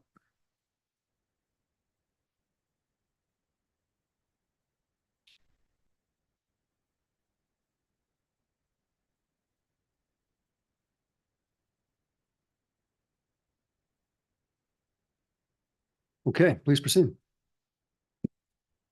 Thank you, Mr. Chairman. Regarding the topic of research budgeting, I provided Can you the put that committees- mic a little closer, please? Thank you. provided the committees with a couple of overarching documents. One, the FY 2025 budget development timeline for the university budget process. In general, research is a component of the university's total budget. The way the university budget works now, we prepare an all funds operating budget on an annual basis. All in, that's about $637 million of expenditure authority for FY 2025. 409 million of that is unrestricted operating. A big piece of that is the state aid block grant that comes from through the governor, through the legislature to the university. When we look specifically at sponsored research, that's about $131 million of that total $637 million budget. I will say the way that that number is calculated is we look at all sponsored research that is in hand. So awards that the different components of campus have already received. We look at the duration of that award, and then we split it up, assuming that the dollars are going to be spent equally. And then this is the equivalent of 12 months of that total timeline. It's not an exact science by any means, but it's a fairly reasonable representation of the cash that's available for sponsored research on campus over a 12-month period of time. Those actual expenditures can be quite lumpy depending on what the dollars are going to be spent on. So just in a generalization, Alex, how has that number changed over the past 10 years? Mr. Chairman, that number has grown as a result of having more awards in hand. I can say that FY24 year to date, we're at about $131 million of spend through that sponsored research. So we think that this budget is potentially a little light as compared to those dollars that may be expended. We know there are a lot of other proposals that are in the pipeline that would not be counted in this number because we haven't received those awards. And I don't know if that was touched on earlier, but there are quite a few opportunities. I know School of Energy Resources will likely identify a fairly large amount as well that would come through School of Energy Resources. So the budget development timeline, where we are currently on that, we just finished 2 days of budget hearings with each division and academic college at the university. We have a budget committee within our board of trustees. We spend some time with each of those units to walk through their operating budget. There isn't, I will say, a lot of time spent on the research piece of that, as those dollars really are in hand. And so there's not really a way to allocate those dollars or move those dollars around. But it is embedded in that overall budget. Moving forward from this point, we occasionally do callbacks or visit with colleges, talk through other needs they may have. One of the pieces of the budget that our board of trustees is focused on recently is designated operating, a piece of which is that indirect cost that's recovered from sponsored research, how those dollars are then put back into play. So within designated operating, and then the other piece being foundation accounts, the ability to use those foundation dollars to support the university and all of the operations that go on here. A big piece of that is related to the matching funds that have consistently been made available through the legislative process and putting those dollars into play. We will bring the final president's budget to the Board of Trustees June 12th for their hopefully approval of, and then we'll load that in the system to be active July 1. The other timeline that was provided is that draft timeline for Board of Trustees review of potential state exception or supplemental budget asks. That process essentially kicks off right now. When we go through these budget hearings, we do ask all of the divisions, all of the colleges, all the academic units, if they have potential exception or supplemental budget asks. We collect that information, and then we begin working with the Board of Trustees Budget Committee to narrow down that list of what meets. First and foremost, the governor generally sends out a message asking that everyone uses restraint and only asks for emergencies, those sorts of things. We compile that at the Board of Trustees retreat in July. We do a pretty thorough review of all of those potential asks, and then our Board of Trustees votes on that and moves it forward generally at their August call. So it looks like they get about 2.5 months off for the year. for the About that. process. That's right, Mr. Chairman. I've also included just a list sort of broken out by division or college of what is loaded in the FY 2025 working budget for sponsored research. This is a specific fund class that we have within our budget. That information, like I say, it's a representation of dollars that are available that could be spent during the course of the year, but each award has different dates for durations, when it starts and when it stops. So this is an estimate of what could potentially be spent, and then sort of the breakout of that between salary, wages, and benefits, service, travel, supplies, going on down the line. Subcontracts is a piece that a lot of dollars ultimately get spent through. We do provide the 600, 900 series reports back to the Appropriations Committee annually. You would see a lot of that in that contracts in the 900 series in those reports as well. The last piece that I provided, I believe, is sort of a rolled up high level overview of trying to break out some of the active sponsored projects. So these are any projects that had an active date during the course of FY 2024. Break those out between sort of the sources of those sponsored awards, and then the summation of it. Again, this is a representation of the dollars that are available. The one thing that I would like to call out on this, School of Energy Resources on this, they have a lot more going on than what shows up in this line item. And I believe that will kind of be hit on later. But just wanted to provide that information. Happy to answer any questions you have or provide additional information as needed. Questions for Alex? Mr. Co-Chair. Please. What I heard you say is that in the budgeting process, you come to research grants, and you said that usually not a lot of time spent on that because they are where they are. If it falls over in this department, it's there. But leaving aside the question of the grants, isn't there or shouldn't there be a lot of discussion about a top university priority research in the context of just looking at the budget of a particular department? So for instance, besides just taking the budget presented, is there an opportunity for somebody like Mr. Prowden or Mr. Chitness to say, there's a lot of potential for growth over here in terms of patents and inventions, but they don't have the capacity. They either need more grad students or they need more operational funding. Where does that come into the budgeting discussion of building capacity for now and for the future? Mr. Chairman, Mr. Co-Chair, excellent question. And this is something that we have been discussing significantly more recently, is making sure that there is support in grant writing and in positions and setting units up for success when they do apply for grants. It is a consideration now, I think, through the leadership of VP Chitness.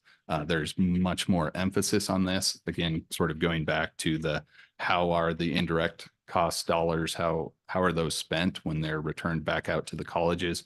How are they used in startup packages that are believed to then generate additional research?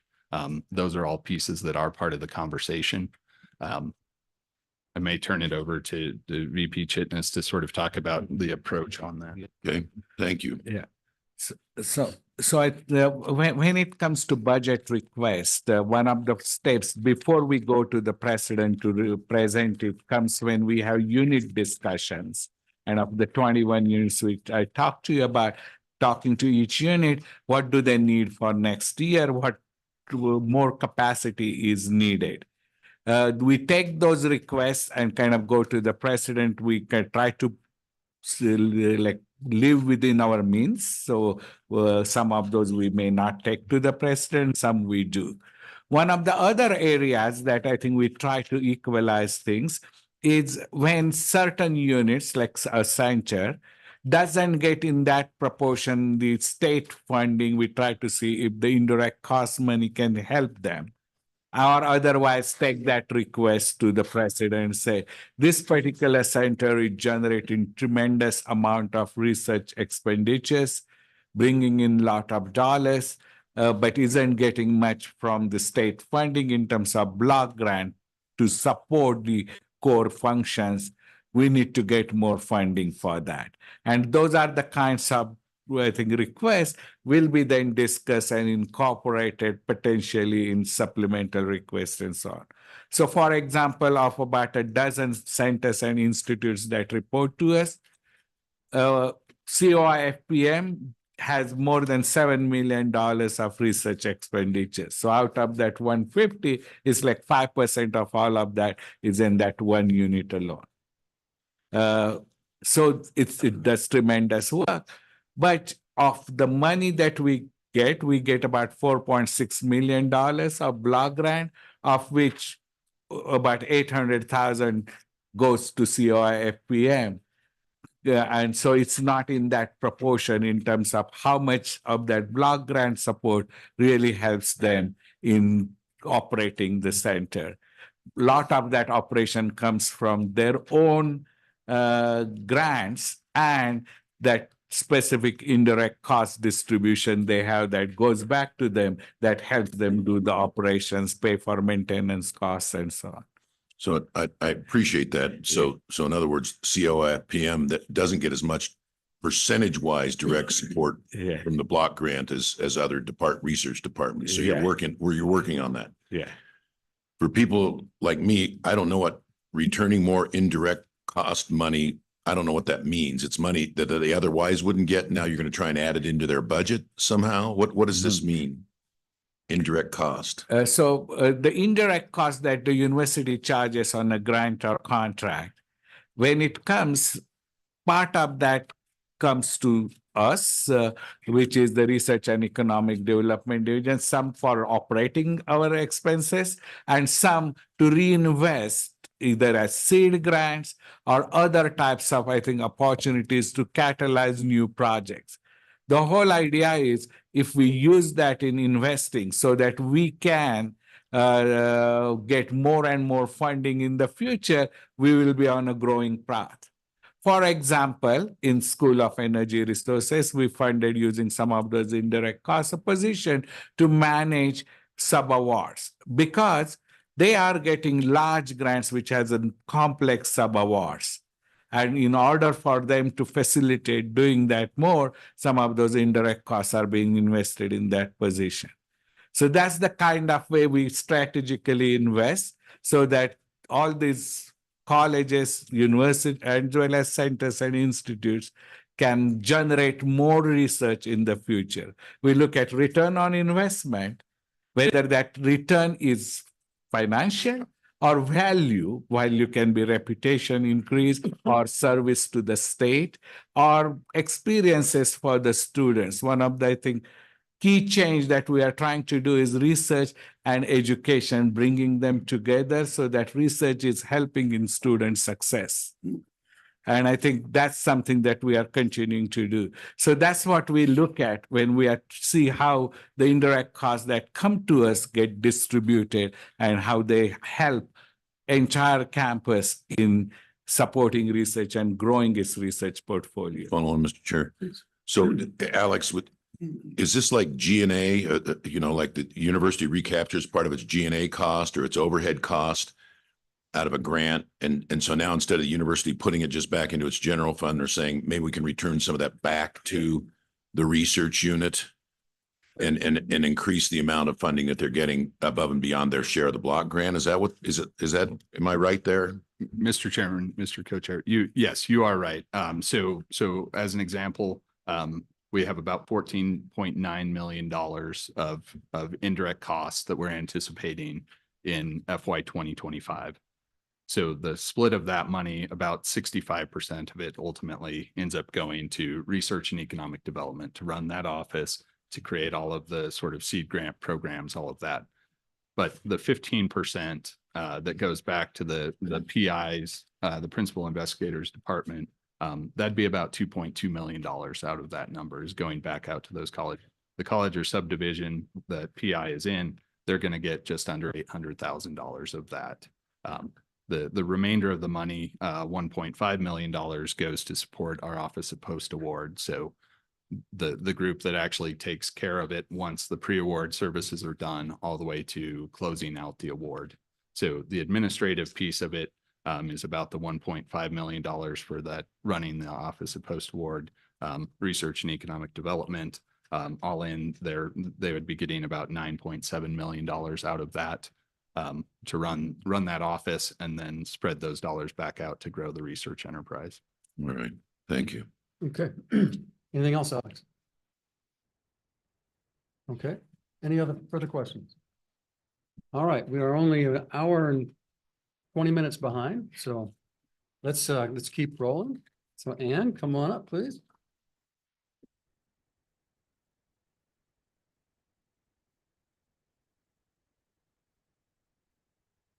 The good news is you don't have to watch us all eat lunch. Mr. Co-Chair, the good news is, even though economics is called the dismal science, Professor Alexander always managed to put a smile on it.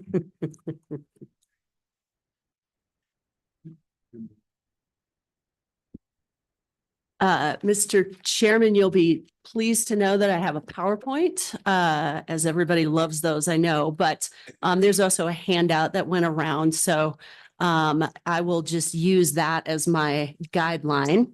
And wanted to first introduce myself. I'm Ann Alexander. I'm the Director of Outreach and Engagement for the Center for Business and Economic Analysis, and also the Assistant Dean of the College of Business. And many of you, if you were at the Governor's Business Forum last November, may have heard a portion of this presentation. It's going to be a little bit more focused on R&D, tech, patents, venture capital, because those were of specific interest to the committees. So I will spend a little more time on one of the slides than you might have seen before. This forecast was the first that had been developed for the state of Wyoming by the University of Wyoming. And that was a great first project for us for the Wyoming Business Council. We developed this with their support, and really we're appreciative of all the various folks who have had us present this around the state. As with any good forecast, you all probably watch, you all know that I love Don Day. He doesn't just use a computer model, he uses his knowledge of Wyoming geography, upslopes and downslopes and so on, to help make a good forecast for the state. So we use a structural economic model, which is the most boring phrase I probably can say to you today. Although I can try to get more boring shortly. But it's basically a model that Moody's Analytics puts together, and we use that to do our projections. The way we ground it in Wyoming reality is kind of two ways. One is we interview people across industries and across the state to get their perspective on where they think the economy is going in the future for their sector and their industry. And then something that I thought would be really useful for everybody, and just I'm a Wyoming economic history geek, so I thought this would be fun to put together as well, which is the context of history for the state. The most reliable data going back for employment, which is what you will see on the next two slides, goes back to 1939. And what these slides show is two 40-year chunks of time, 1939 to 1979, and then 1980 until the present, well, up until 2022. And so the interesting thing, so it's hard to see what exactly is on there, but basically those are interesting things that have happened in Wyoming economic history. So the community colleges being established at various points in time, the interstates being completed, various iterations of F.E. Warren, and what has occurred with them, Jackson Hole Mountain Resort, a variety of other things as well. The severance tax being established being a big one as well. In the first 40 years, what you'll notice is that the booms are much more pronounced. We tend to trend with the United States in those first 40 years. And our booms are shown to go up to about a 10% increase in employment. While our busts are much more attenuated, they're shorter, they're smaller. The biggest one there is at 2%. So that's the most severe contraction. In the most recent 40 years of data, which is 1980 to 2022. I know we're in the 20th century. I apologize for that. That shows that our busts become much more pronounced. So we have multiple employment contractions of between 5 and 7%. Our booms become much more attenuated. They become smaller. So they tend to go between 4 and 6%. And we begin to be counter-cyclical with the US economy about this point in time. The next couple slides show the employment by sector across 2 time periods. One is 2024, and then for comparison, 2013. Something that you'll notice on these, a lot of people ask, why is it private non-farm employment? Why is agriculture not in there? The simple reason for that is because I gave a similar presentation to the Kansas City Fed a couple months ago, and we have very similar economies to most of our folks across this region in some respects, but not really. And part of let me just give you, agriculture is really the biggest difference. Of course, there are Kansas, Nebraska, so on, they have very large agricultural sectors, as do we. But here's the difference. Around 46% of Wyoming's land area is in agricultural production, and 42% is in rangeland. So that's 90% of agricultural land. The average farm size in Wyoming is 2,377 acres. The average farm size in the United States is 445 acres. And over 1/3 of our farms are 500 acres or more. So most of these are family farms. And so the data for those show up in self-employment data, which is not included in this. So I'm not ignoring agriculture. In fact, in the 70-page report that is prepared for this to support this, there's a very large discussion about agriculture. But as far as the data on employment goes, because agriculture is very different here, it's not included in this data. What you can see there on this slide is our prediction for this year. You can see that hospitality and leisure, retail, trade, education, and health services make up over 45% of employment. You can see that natural resources and mining is at 8%. And you also on this slide, which is probably easier to see in your handout, there's a little lighter blue font that shows the average weekly wage that's not seasonally adjusted. So natural resources and mining has the highest average weekly wage at $1,700. And then it goes down from there. Professional and business services and financial services, about $1,000 a week, manufacturing about $1,500 a week, and so on. The next slide shows the difference in the percentages of our composition of employment 10 years ago. And so that shows you there's been a contraction in natural resources and mining employment by about 33%. The same group of leisure and hospitality, retail, education, health services were at 41% of employment 10 years ago. Professional and business services increased a little bit between this year and 2024, and wholesale trade declined a little bit. So that's what that particular slide shows. I'm getting to the fun stuff very soon, I promise. The next slide is, again, you've seen this if you were at any of the presentations of this. But this just shows our labor market predictions. So we're expecting the labor force to remain about steady this year. And so far that's on track with what we're seeing with the data that's coming out from Economic Analysis Division and workforce. We're expecting the unemployment rate to slightly tick up to 3.1%. Unlike many other places across the country, Wyoming firms have dealt with low unemployment for a lot more periods of time than many of our colleagues across the country. They're freaking out because they can't get as many good workers as they used to. We've experienced this many times during our booms, and we're experiencing it again. So there might be some actual upside in seeing a slight uptick in the unemployment rate. The next slide just sort of summarizes where we're expecting things to go with respect to employment in 2024. In words rather than a chart. We're expecting natural resources and mining employment, since we're in the School of Energy Resources, wanted to highlight that we're expecting that to go back to pre-pandemic levels. But the employment in the sector has contracted significantly over the past decade. Part of that's automation, part of that's federal regulatory headwinds. We're expecting that employment in construction, wholesale, transportation, and utilities will remain about steady, and that all of the other ones on this list, education, leisure and hospitality, and so on, will continue to experience slight increases year on year. So the next slide is the one where I'm going to spend like 10 minutes because that was a special request. So tech, R&D, and business formation. The first bullet, and I'm going to have to cheat down here because there's a lot of data that I'm about to throw out at you here. So the business sector is, of course, the largest performer of R&D in the United States, and the overwhelming amount of that is self-funded. So a high value for this indicator shows that businesses within a state are making a large investment in their R&D activities. You can see that in 2020, Wyoming ranked at number 8 in business performed R&D. We ranked 50th in 2018. We are down again with the most recent data that just came out a few months ago at 0.26%.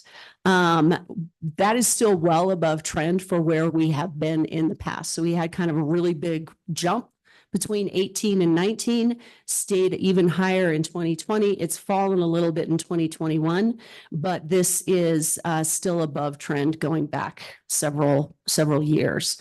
How do we get this data? This is all from the National Science Foundation, Science and Engineering State Indicators. So how they derive this particular piece of data, then the very top bullet, is there's a survey called the Business Enterprise Research Development Survey that is sent out by the National Science Foundation in conjunction with the Census Bureau. They send it to any firm that has in the past had positive R&D numbers, and anybody who might have positive R&D numbers. They just send it to everybody, basically, every firm they can think of that might have research and development. And then they scale that to private industry output in the state. So that's how they derive that particular piece of information. As a kind of interesting side note, they're not on the slide, but I just wanted to verbally tell you this. If you look at all R&D as a percent of the state's GDP, Wyoming is ranked number 14 according to those indicators. We have currently, as I said, all R&D is a percent of state gross domestic product. We're at 3.19% compared to the national average of 3.35%. And so that's everything. That's federal and state agencies, businesses, universities, nonprofit organizations, anybody that does R&D. If you look at, I know you were speaking earlier about academic R&D and some of the statistics that would be useful. In that respect here is that on academic R&D, which is the ratio of R&D expenditures at the state's colleges and universities relative to the size of the economy. For any college or university in the state that has over $150,000 in R&D expenditures, Wyoming is ranked 44th. And so it's at $2.21 per 1,000 of state GDP. That number comes from the National Center for Science and Engineering Statistics, the place I just talked about. They derive that from the Higher Education Research and Development Survey. Probably my colleagues from UW who were just speaking might have a sense of how we fare in responding to that. Mr. Chair. Yes, absolutely. Ms. Alexander, do you mind repeating what you just said about the Academic R&D? Yes. I'm talking really fast and there's a lot of data.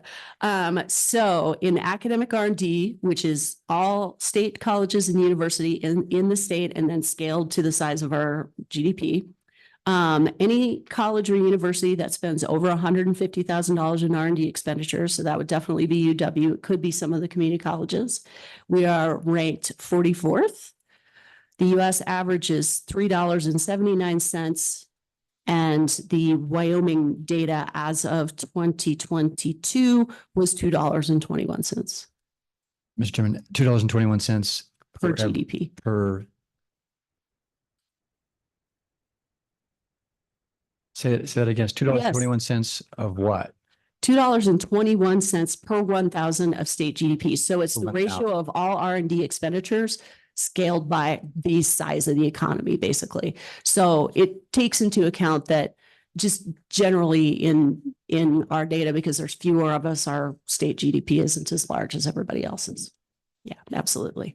So do we have any idea, just taking your first bullet point from going from 8th up to 8th from 50th, what industries particularly are driving them?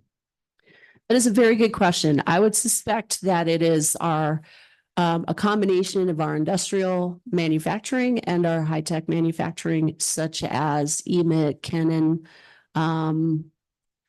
L&H, and then as well as some of the cool energy transformation stuff that's going on with carbon safe, rare earths, those kinds of things.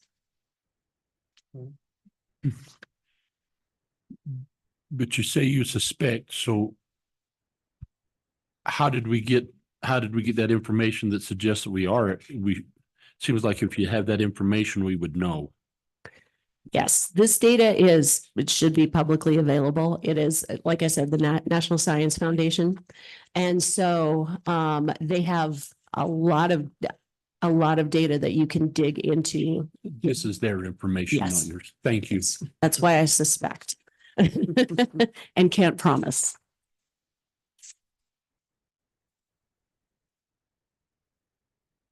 So the next one is easier because it's fantastic news. We are number one. So we rank very highly at number one in science and engineering degrees, and all of the things that count in that category by this indicator are listed there. So it's everything from the hard sciences, life sciences, physical sciences, social sciences, computer sciences, math and stats, psychology.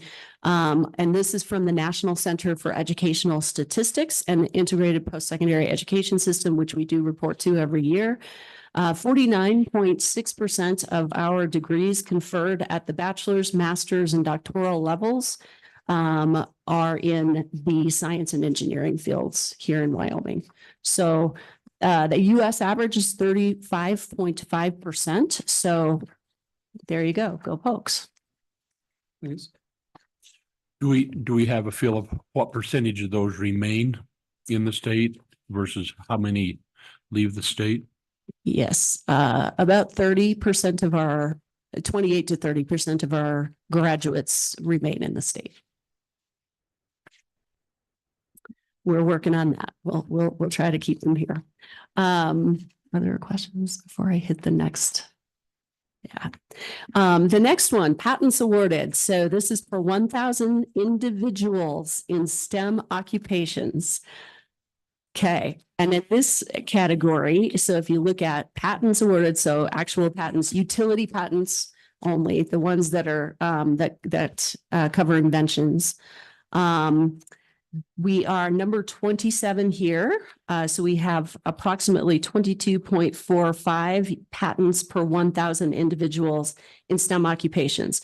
People in STEM occupations are in the occupations that are in that same category for the degrees, plus post-secondary teachers in those fields. So it's so it's sort of our science and engineering workforce, if you will. Yeah. Mr. Chairman. Go ahead. Ms. Alexander. And so do we know how many people are in STEM occupations in Wyoming? I don't have it on the top of my head, but I absolutely can find that and send it to the committee for sure. If you look at academic patents per 1,000 science, engineering, and health doctorates in academia, this is fun. I know I'm like reading a bunch of stuff here that's very detail oriented. This shows the relates the number of academically owned utility patents to the size of the doctoral science and engineering workforce. So some of the fine folks that are working in this building and across this campus, and our two-year colleges. So it's not just here. In that particular statistic, we are at number 20 in the country. So we have 16.15 academic patents per 1,000 science, health, and engineering doctorate holders in academia. Say that 5 times fast. That's a lot. The next statistic, look, I'm almost through this slide, I swear, but there's 2 points on that last slide, on that last bullet point that I'm going to pull apart. One is venture capital dispersed for $1 million of gross state product. So again, venture capital dispersed scaled to the size of our economy. In that particular instance, the data that I had when the report was published showed that we had seen a pretty significant rise in that. We saw it go from in 2019, excuse me, from $363.88 venture capital dispersed per 1 million in gross state product to $2,960, let's just call it $3,000. Last year, I'm sorry, the last data that just was released in 2022, that rose to about $16,000. That gives us a rank of number 4 in the United States. Well above trend for Wyoming. The US average is about 10,000. So venture capital, this is of course an important source of funding for early stage companies and early development of ideas. And so the indicator here represents the relative magnitude of venture capital investments in a state after adjusting for the size of the state's economy. The source on this is PitchBook, and they have a database that's called the Venture Capital and Private Equity Database. This one is a subscription. So if you go look for that one, you got to pay. Maybe the state would pay for that for you, so you could dig some more into it. The second part of that last bullet, I swear I'm almost done with this slide, is millions of venture capital dollars dispersed per venture capital deal. So what that shows is the average size of venture capital investments being made in the state. It's expressed as total dollars of venture capital invested in millions divided by the number of companies, not deals, but companies that were receiving venture capital. So it provides a bit of a measure of magnitude of investment that developing companies in a state have attracted from venture capital sources. That's another good news story. In 2019, the millions of venture capital dispersed per venture capital deal went from 66 cents to, in 2021, $2.87 to, in 2022, $11.49. Let's just call it $12. That gives us a rank of number 5 in the country. The US average is $10. So $11.50 was our average. So that again tells you venture capital dispersed per venture capital deal. So that's telling you that the venture capital deals are getting bigger, basically. That's what that says. Mr. Chairman. Go ahead. Thank you, Mr. Chairman. Director Alexander, forgive me if I'm a little slow on the uptake here. Could you just kind of maybe walk me through that last stat? Because I was led to believe, just certainly on an anecdotal level, that a lot of these startups have a lot of trouble kind of whether it's the angel round, seed round, Series A, all these different types of stages. But that stat tells a different story. Could you maybe walk me through that again and its implications? Absolutely, Mr. Chairman. Yes, that is a great question. So the stat indicates the average size of venture capital investments. So it may be that our limited number of venture capitalists in the state are making larger investments. Or it could be that there are more venture capitalists that we just aren't as aware of at the sort of state level. But it could mean either of those things. I would again, I have to suspect, but I would suspect it's larger venture capital deals rather than more venture capitalists in the state. But I could be very wrong. So you took out Fremont County or Teton County. That might be Oh, 66 cents again. sure. It could be, but there are, And it could be 10 deals. it could be 10 deals. That's right. At a larger amount. That also comes from PitchBook. So, but I can look a little bit more into the nitty gritty of the details to see if there was just more venture capital in the state or if the deals were just bigger. I can certainly do that. It's a great question. All right. That's all wait, there's one more that I'm gonna throw one more at you. It's not up there, but it's interesting to me. I thought this was interesting. At least you can all just go to sleep if you don't think so. Venture capital deals is not up there, but this one what caught my eye. Venture capital deals as a percentage of knowledge and technology intensive industry employment.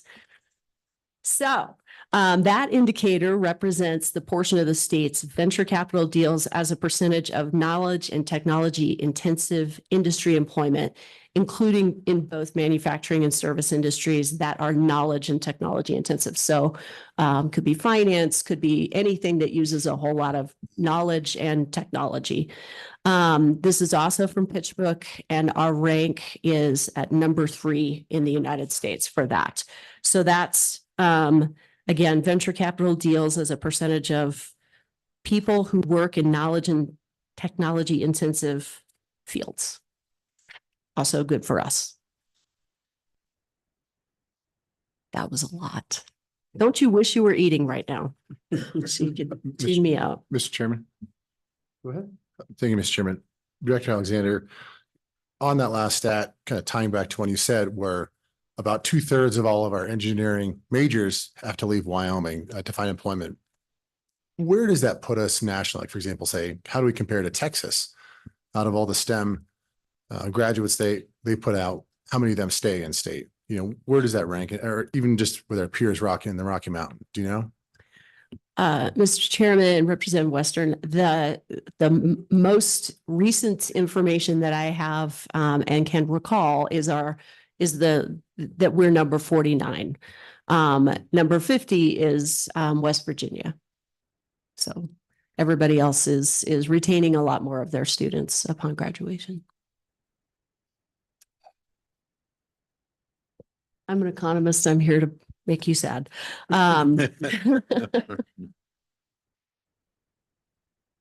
Other questions about this very information heavy slide, but also an interesting one given the theme of the day here for you and your whole set of meetings.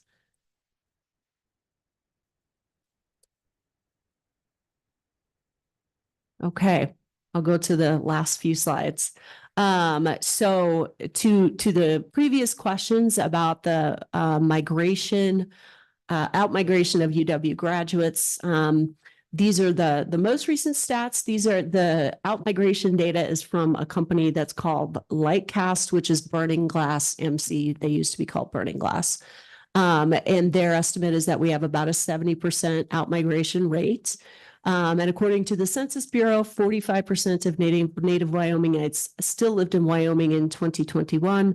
That was towards the bottom of we were about 40th there. The next slide is more, just all of these things. I don't have to tell you these things, but just part of the economic forecast was also to discuss the affordability of housing and stock sufficiency. According to one of the pieces of data that our model is able to tell us, the median income household in Wyoming was unable to afford an average Wyoming house starting in 2022, and that was statewide. Particularly, even I would say it went negative earlier in Cheyenne and Casper. More fun things. You have no way to change the fact that our roads close a whole lot. Not even YDOT can do that. But just as another point of information for challenges, which was one of the things we were asked to do in our analysis. was to look at what some of the challenges were for economic growth in the state. Physical connectivity and roads. I live between here in Cheyenne, and there are days when I wish the road wasn't open, but it is. But on average, YDOT estimates in the 5-year period, 17 to 22, I-80 was closed 50 times. That's a big deal for the nation's commerce as well, because it's a big corridor for trucks, as any of you who drive on it know. And then our other interstates also sometimes really need to close as well. We've seen a relatively good uptick in airline service. Again, there was a lot of reductions in service right after the pandemic because we had a bunch of pilots retired, a bunch of air traffic controllers retired. And so that put a lot of challenges on the airline industry and on their passengers. That is beginning to reverse, and we're seeing some better service numbers. Reliability of service is sometimes kind of complicated here. Of course, the weather contributes to that too. But both of these things, all of these things on this slide contribute to a lack of market access essentially for the state. I live in one of those unserved broadband areas. Anybody who's listened to this before knows that I sing the praises of Elon Musk every chance I get, because the man is the only reason I have internet. A couple of broadband providers are like, no, we have it, you can use ours. And then they come up and stand on my shop roof and go, I almost got it, and they don't have it. So there's a lot of folks in similar situations to me. The difference between me and some other people is that I am able to pay $120 a month for that, and not everybody can do that. There were some real positives that were mentioned in those interviews that I talked about. People were really excited about things like carbon safe. They're really excited about the rare earth resources pilot. Cheyenne folks are super excited about the Sentinel project, Project West, very, very exciting, TerraPower. And the only sort of caveat anybody ever mentioned was if there's sufficient infrastructure, including housing and transportation as well, rail and road transportation. So we do also see some offsetting of the coal mining reductions in employment by high oil and gas prices right now. That, of course, is partially driven at this point in time by 2 wars. So that could change at any moment. But nevertheless, gas and oil prices are relatively higher than they had been several years ago. We do have a strong and growing outlook for Trona, carbon capture projects, nuclear energy, rare earths. And of course, we have some wonderful pockets of manufacturing clusters, Sheridan and Casper, but not just there. Those are the ones that I think of the most. And I mentioned all of these firms earlier, EMIT, Kennan, L&H. That was another fun thing when I was at the Kansas City Fed. Everyone was talking about their aerospace industry. And I was like, well, by gosh, we have an aerospace company, and I'm excited about that. So it's really great that they're here. If anybody's a blockchain fan, just shut your ears for a second. FinTech and digital innovation, they're very interesting, and it's a super interesting thing and important thing for us as being pioneers. But we're not seeing an increase in domiciled businesses because of those. So we're not super bullish on the number of business counts that we would see from that industry. So you know what? Let's just skip this last slide because it's just depressing. Because it's just, the same things I just said. Plus I kept agglomeration economies in there for anybody who wanted to laugh a little bit. That just means it means density. It just means density, people all in one place. But we did rate a strong, stable outlook to agriculture, leisure, hospitality, tourism, construction, manufacturing, the whole group of things that we call TTU, trade, transportation, and utilities. We have always a mixed and complex outlook for natural resources because of federal regulatory headwinds, as well as the fact that they experience volatile prices in the market. And we gave financial services a mixed outlook as well, because they're still having a devil of a time pricing their products. and appropriately rating risk for what it is that they do. As long as the Fed continues to hold interest rates high, that they will stay in the mixed and complex category because it's really hard for them to do business right now. So with that, that is the last of my slides, and I threw a ton of data at you, and I'm happy to follow up on the questions that came my way, and happy to follow up on anything else that you all have a question on. Thank you, Dr. Alexander. In your second slide, you said it showed that Wyoming became counter cyclical.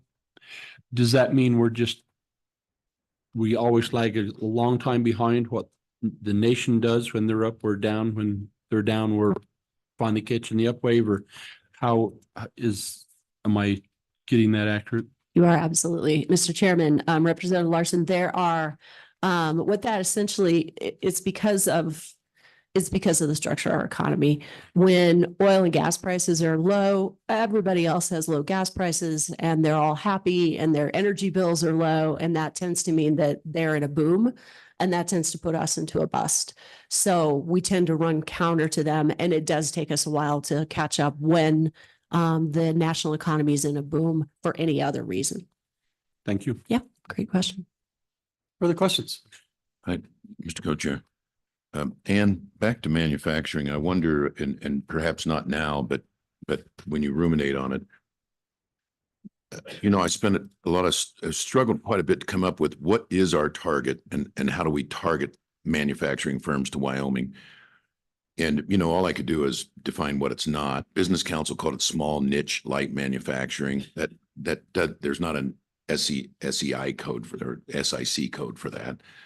I went out to a trade show in California and saw a lot of manufacturers. One guy, I thought, you could do business in Sheridan, Wyoming. And he says, no, I have to move my parts around to 5 different processes, anodizing and this and this and this. I have to be in the LA basin. So, it can't depend on a lot of other processes. It has to have a high weight to value ratio so they can get past the shipping cost.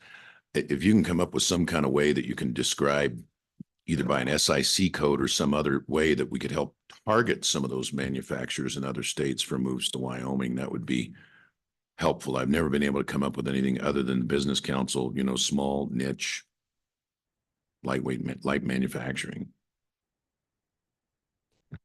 Mr. Chairman, Senator Kinsky, I will definitely give that some thought. All right, thank you. Senator Nethercutt. Mr. Chairman, thank you. Dr. Alexander, thanks for being here. Question on the slide concerning out-migration, which is our challenge for Wyoming in 2024. The data here indicates that approximately 70% of out-migration of recent UW graduates. Do you know for how long it's been about 70%, or what's the historical trend for the out-migration of UW graduates? And then my second question concerning the second bullet point on that slide, which is only 45% of native Wyomingites still live in Wyoming in 2021. And what's the historical data associated with that? Has it always been a minority of Wyoming natives living in Wyoming, or is that a new phenomena? Mr. Chairman, Senator Nethercutt, onto your first question, I would need to actually go back to the data because I cannot recall.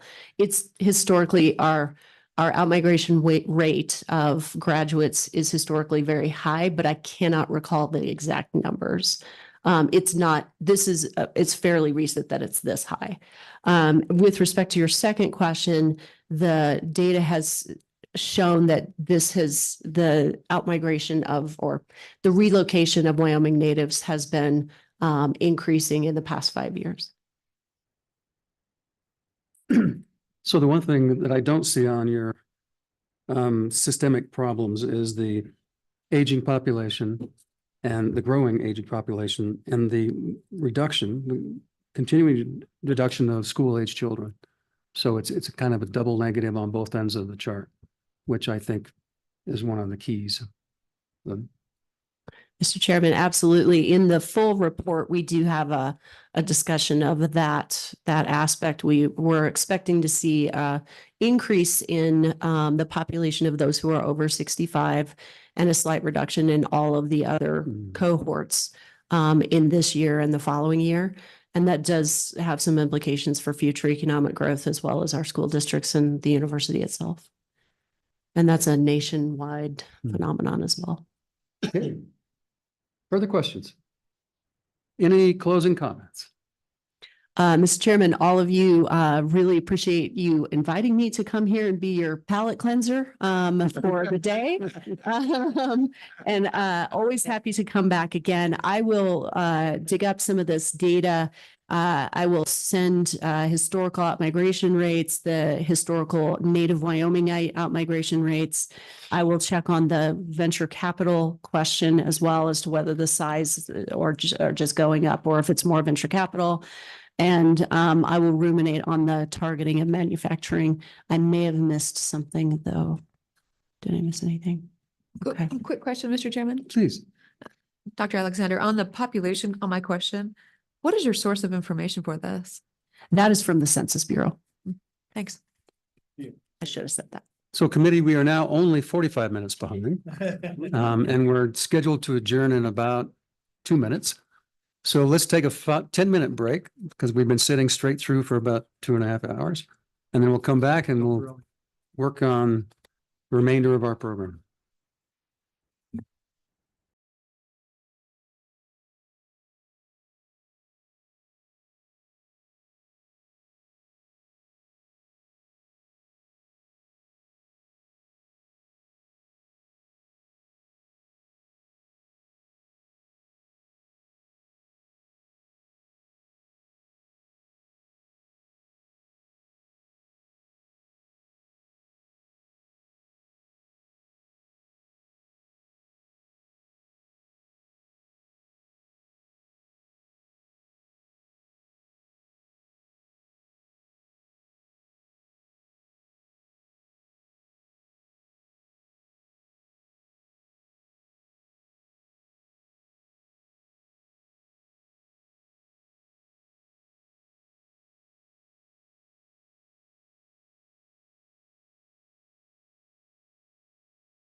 Okay, let's get rolling again.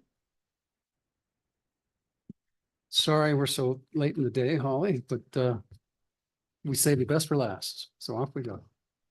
Thank you, Mr. Chairman and members of the committees. Really appreciate you all being here.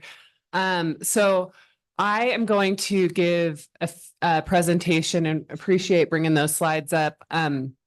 Really focused on the past, present, and future of the School of Energy Resources, why we were created. Some of you, I realize this is going to be some background, and I know my friends at Minerals Business and Economic Development Committee will definitely get sick of me by Friday. And obviously we report to that committee very regularly, but it's still always important to talk about where we came from and why we were created and how we feel like we're delivering on that mission. Okay, so the topics I'm going to discuss today, our mission and our governance, our role that we have in the state of Wyoming, as well as our role here at the University of Wyoming. I'll talk about the objective of our internal research program and the work that's happening across the state. We have a really growing number of field projects in counties all across Wyoming, and then where we're going from here. So next slide, please. So the School of Energy Resources was created in statute in 2006. And so I paraphrased some of the language from that statute to remind you what we are responsible for doing. We are responsible for providing nationally competitive instruction. We fund quite a few grad students around campus, but we also fund our partners across the University of Wyoming. Principally, our biggest partner is the College of Engineering and Physical Sciences. And I just want to acknowledge Dean Cameron Wright, who's still here with us for a few more minutes, I think. Okay, yeah. And, we do have an undergraduate program here at the School of Energy Resources where students get degrees. It's called Energy Resource Management and Development. But our biggest impact is working with our partners across campus. So, and they teach the bulk of students. Our program is growing quickly, but it is not a large program and we only offer one degree. But over the last few years, we've become even more collaborative on the instruction side to offer new certificates. So as some of you know, the University of Wyoming is the nation's first university to offer an undergraduate certificate in carbon capture, use, and storage. That was accomplished with adding one class that we would have added anyway, because we thought we had a curriculum gap. So that just shows you there are great partnerships if we look for what's already out there that we can leverage to offer some really great options for our students here at the University of Wyoming. We also, working very closely with the College of Ag, Life Sciences, and Natural Resources, are offering a new land administration certificate, and we're developing that would require trustee approval, a certificate in nuclear energy. We also have an energy minor so that students, even in the College of Business, which has also been a great partner to us, particularly the CBEA, the Center for Business and Economic Analysis, has been a great partner, helping us understand the economic impact of some of the things we're working on. They also are helping us advance these programs and these competitive instruction. Another job we have is to advance state-of-the-art in Wyoming energy-related disciplines, science, technology, and economics. I think it's important, even our statute specifically calls out that we do need to work across the University of Wyoming because Wyoming's energy issues are complex and they require all disciplines to solve. We are specifically directed to support scientific and engineering outreach to Wyoming's energy industries, companies, community colleges, and governmental agencies. And I'll talk a little bit more about how we're putting that into action in a minute. We have relationships and are required to have relationships with Wyoming energy companies to sustain and optimize Wyoming's energy portfolio. And I bolded one thing I think is important to highlight is that we are required to maintain flexibility in our focus and structure. And if you are a state entity, but you have to have flexibility, it's really important to have strong governance. And that's why the Wyoming legislature set up the Energy Resources Council. That's our governance board by statute. The members of that group are nominated by the governor and confirmed by the Senate. They provide direction to us in identifying and prioritizing issues and our mission. What are we focused on at that moment? And they also in 2021 became responsible for approving our budget. So on the next slide, you can see the current members of the Energy Resources Council. So Senator Anderson, I guess, decided he didn't need to be here for this part, but he has been very dedicated and grateful for his service. And then of course, Representative Burkhart. So we do have legislators on our governance board, which is a different model. I personally think it's very, very helpful. So we have energy industry executives, subject matter experts, legislators, and then liaisons, all as part of this board that helps us keep focused on serving the state of Wyoming. Okay, next slide. So again, our mission is not in statute. This is actually, I inherited this from my predecessor, and we have not felt the need to change it. We feel very strongly that our mission continues to be energy-driven economic development, and specifically focused on driving incremental revenue to the state of Wyoming for the research we do. And part of that, where does our student instruction come in? Because we are focused on workforces that can participate in Wyoming's energy future. Next slide. So moving on, what is our role in the state? We are a quasi-state entity. First and foremost, we are a University of Wyoming school or college. I serve on the Dean's Council, which I'm honored to do. It's an incredible group of folks. The Enhanced Oil Recovery Institute is focused on maximizing oil production in Wyoming. And that entity existed prior to the School of Energy Resources, but the director of EORI reports to the executive director of the School of Energy Resources. And we work very closely together. To answer a question that was asked earlier, EORI estimates that their work on specific oil fields in Wyoming has contributed $400 million to the general fund over their 20-year life. They have a $4 million per year biennium appropriation. I just want to highlight they're incredible partners and they're great bang for the buck. I also serve in my role, or whoever holds my role, serves as ex officio on the Wyoming Energy Authority. And we, as required, have strong relationships with state entities. We have collaborative projects with the Wyoming State Geologic Survey, which I think most of you know is right on the other side of that parking lot. We have we try to do it every year, but we try to have a subsurface barbecue with them in the parking lot. And the Department of Geology and Geophysics, and we have some great faculty here from that department. We also have a collaborative project and work regularly with the DEQ on areas that we have subject matter expertise at the School of Energy Resources. And we work closely with Wyoming's community colleges, especially those in our energy communities.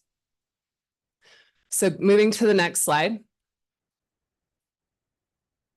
Our role at the University of Wyoming is a very unique one. I personally think when the School of Energy Resources was set up, it was visionary.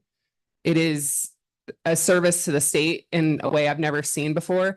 And for those of us that work here, I think we feel like the way it was set up enables us to make a difference.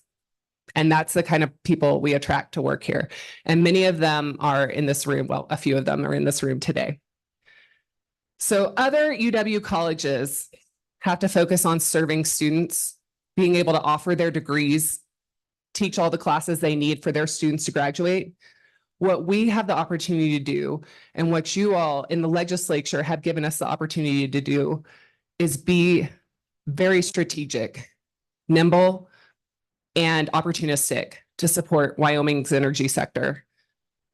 So what that enables us to do, we do have our own internal research team. I'll talk about that in a little bit, but one of our greatest honors is to be able to support and lift up faculty across the University of Wyoming so they can work on Wyoming specific issues. The federal government is the main source of most funding for universities for research, but the federal government is not always going to fund what Wyoming needs, and we can. So what we do at UW is we help recruit and retain faculty with expertise important to Wyoming. Sometimes that means we're adding faculty in a department that may have enough faculty to teach its classes, but if they had a couple others that they could do more in service to the state. So geology and geophysics is a great example of that. We have 4 faculty we're funding in that department. I don't mean we're just supporting them. We're funding their full faculty lines, their full salaries. We might also provide research support. That is so we can make sure that our geology and geophysics department is particularly strong in energy topics, energy and extractives. And I know we have faculty here today from that department. We lead support research and instruction outreach relevant to Wyoming. So if you look across the university, we in the last full fiscal year, FY23, we supported 259 people at the University of Wyoming. That includes our staff and the faculty we support across campus and 90 students. We have 8 SER faculty in other departments. We have 2 more coming in the fall. 1 will be in ag and 1 will be in Hobbs. So we have grown the groups we're collaborating with. We've never had a SER faculty member in either of those colleges before. We also have 15 adjunct SER faculty, and these are folks who either have named positions that are at the School of Energy Resources, or have some other, they're a center director, and we'll talk about research centers in a minute. So there's 15 of those. We have, right now, this moment, we have 34 faculty across UW that we're supporting. Most of that is research, but not all of it. So the goal is, can we be a rising tide to lift all ships at the University of Wyoming when it comes to energy work, and create conditions for faculty, staff, and students that really lead to success in our most important industry? So going to the next slide, this is a graph we like to show. This is only state funding. It doesn't include our federal grants, but from every dollar the legislature has given the School of Energy Resources historically, more than half of that has gone to other units across campus. We can keep going to the next slide. In terms of our research structure, we create centers of excellence. About half are led by full-time research staff here that work primarily in this building. The other half are tenure-track faculty that are in colleges across the University of Wyoming. Again, most of them are in the College of Engineering and Physical Sciences, but we also have Tara Rigetti here from the College of Law, who's been incredible for us. So what you need to know, there are centers all over campus. Our internal centers, the ones that are shown in yellow, that are led by our full-time staff, they are often taking on much more applied work, closer to commercialization, larger projects out in the field.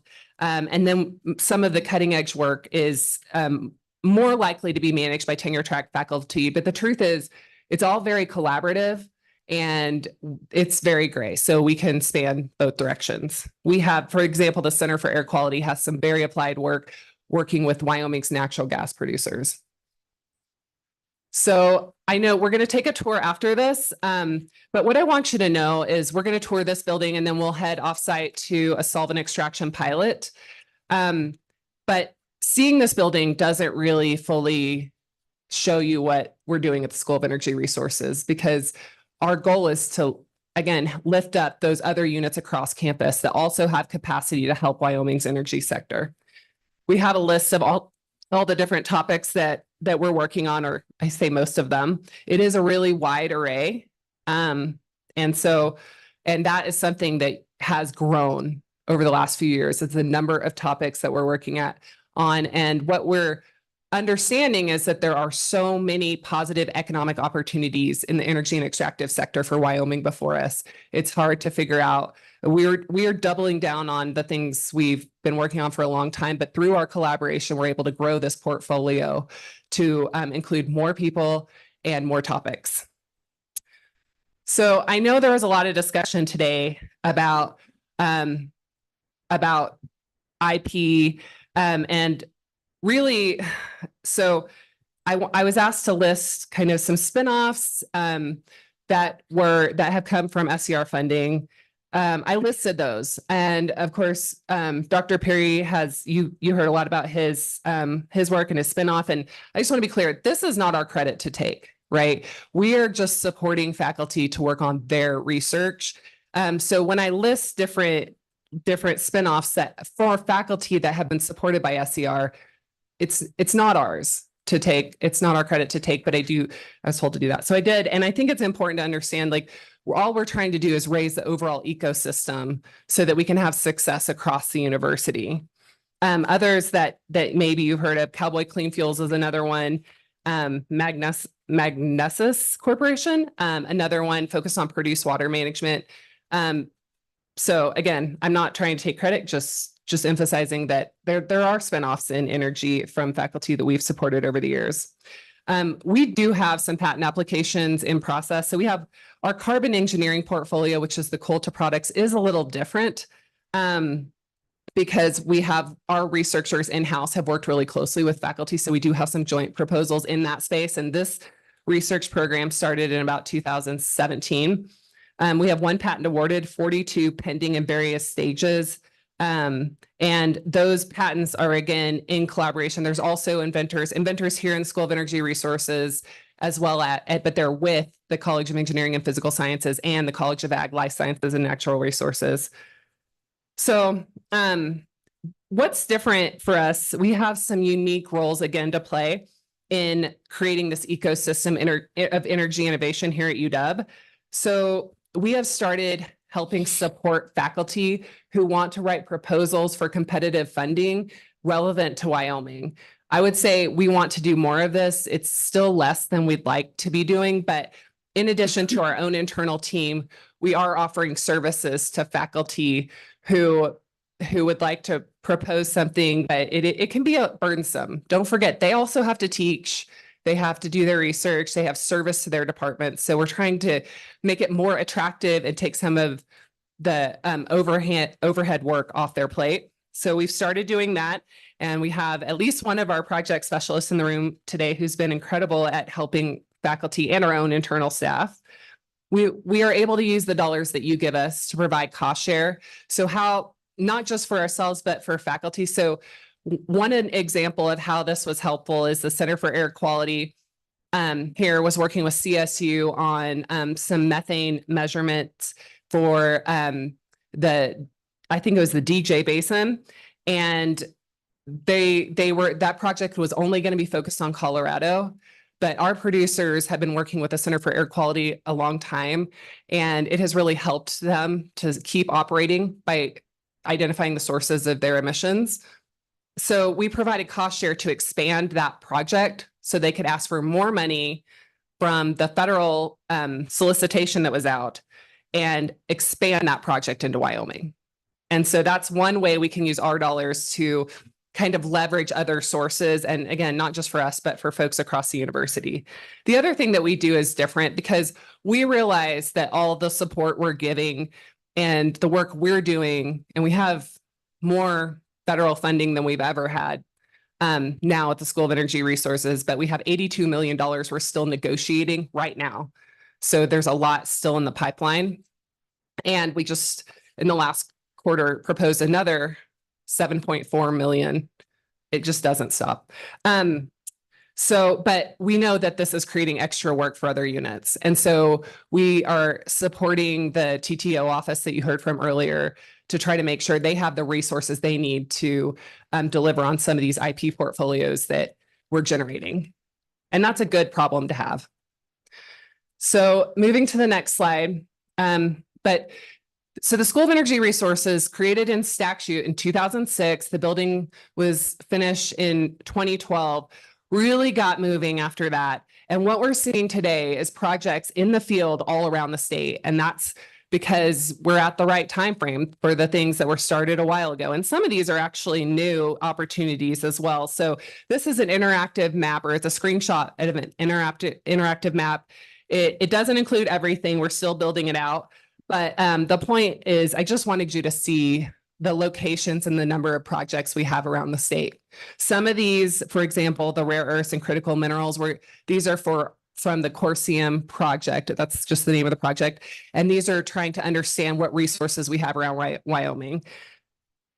Others are much more advanced. We have the first 2 wells completed to Class 6 standards in Wyoming and Campbell County. we're working with Frontier Carbon Solutions that has the first 3 Class 6 permits in Wyoming, and that would be in Sweetwater County. So it's just really a lot going on around the state.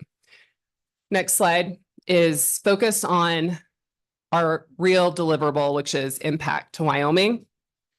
So we are focused on supporting Wyoming energy producers. We have field projects in collaboration with communities and our community colleges. And I just gave 3 examples of these little images on this slide, but there are so many more.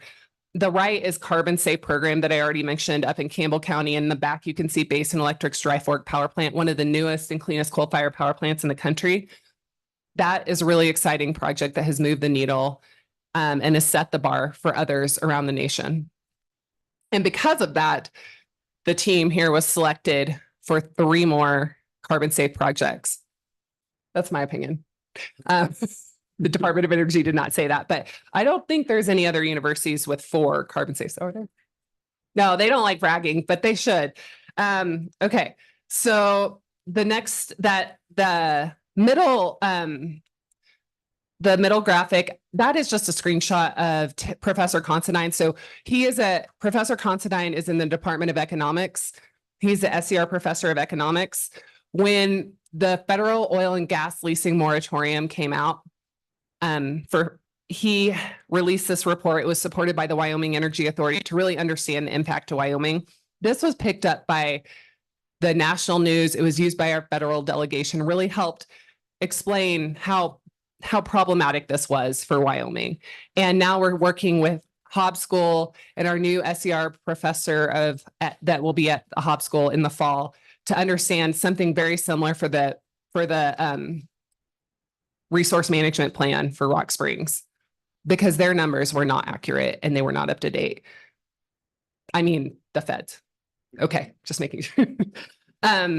So this is the kind of work that can have a really big impact that we're trying to make sure. So that actually leads into our state service role, where we've also been responding and helping the governor's office, the Wyoming Energy Authority, because we have so many subject matter experts here at the SCR and across the university to respond to some of these, like just the increased onslaught of regulations and proposed rules. Some of these are now actual rules. And then the last graph, I've talked about a lot, but I always think it's worth highlighting the Center for Air Quality, which has worked with Wyoming natural gas producers. They were at risk of being shut down. And through identifying the locations of their emissions, they were able to ratchet that down. And now they're offering natural gas that has a lower methane intensity than any other state in the west half of the United States. And the Center for Energy Regulation and Policy Analysis, led by Kara Fornstrom, just put out a paper on that, emphasizing what Wyoming has done. And I think it's an incredible, you can't overemphasize how impressive that is, because these are not huge natural gas producers. They don't have tons of resources, but when you have a collaborative, well, I shouldn't say collaborative, but you have a DEQ that is willing to work with its state's producers, and you have a university, a land grant university that can serve and has some really cool cutting edge tools and sensors that you can make a big difference even for smaller producers. So moving to our next slide, a few changes that you've seen and what you'll see going forward with the School of Energy Resources is for our research funding, we've become more competitive. So we're actually running RFPs and asking faculty to compete. So you gave us a few years ago $2 million to help stand up hydrogen energy work here at UW. We put out a solicitation to faculty. I think we received about 21 applications and funded about 7. Okay, he says yes. So that having that transparency, we actually also get sometimes our industry partners to help us weigh in and review those and identify which might be the most impactful for the state of Wyoming. We have had exponential growth of our internal research team. That is really, we have had incredible support from you on our coal to products work, but a lot of that growth is really from our competitive grants we've received from the federal government, which has been truly remarkable and brings for every dollar of state funds that goes into those projects, there's at least $4 coming from other sources. They require 20% match, but often we try to get our industry partners to match those as well. As I already mentioned, we continue to expand the breadth of our research projects, and we have a bigger footprint across the state in our field demonstrations than we've ever had before. We've also assumed responsibility for the Integrated Test Center up in Campbell County, Attachie Basin Electric Dry Fork Power Plant. That is it's a center where carbon capture researchers can test their technologies. We're not doing research. We're purely serving in an administrative role. And there's a ton of activity going out there. But the one thing that I'm really excited about with the ITC is, first of all, there's tons of activity happening. There's lots of tests going on.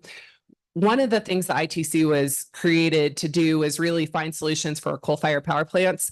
So in a few weeks, we're inviting Wyoming PRB users to meet directly with carbon capture vendors in an off-the-record invite-only meeting so that they can start to build those collaborations between each other and understand where some of these technologies are in terms of development. It is really important to have more than one technology and more than a few vendors for carbon capture. So we're trying to make those connections directly. So our goal is just to execute on all that's happened. We've grown a lot and we have a lot on our plate and we have a lot to deliver. And we'll continue to grow the tent here at the University of Wyoming and across the state of folks we collaborate with.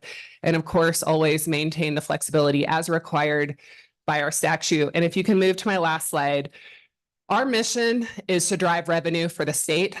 The Energy Resources Council asks that about almost every project that we undertake, but there's also another side that's rewarding. And so this slide shows of the full-time staff that work here at the School of Energy Resources, over 77% are UW grads, and between a third and half are Wyoming natives. So we are creating jobs in the energy sector, and they're high-tech jobs for those Wyoming natives.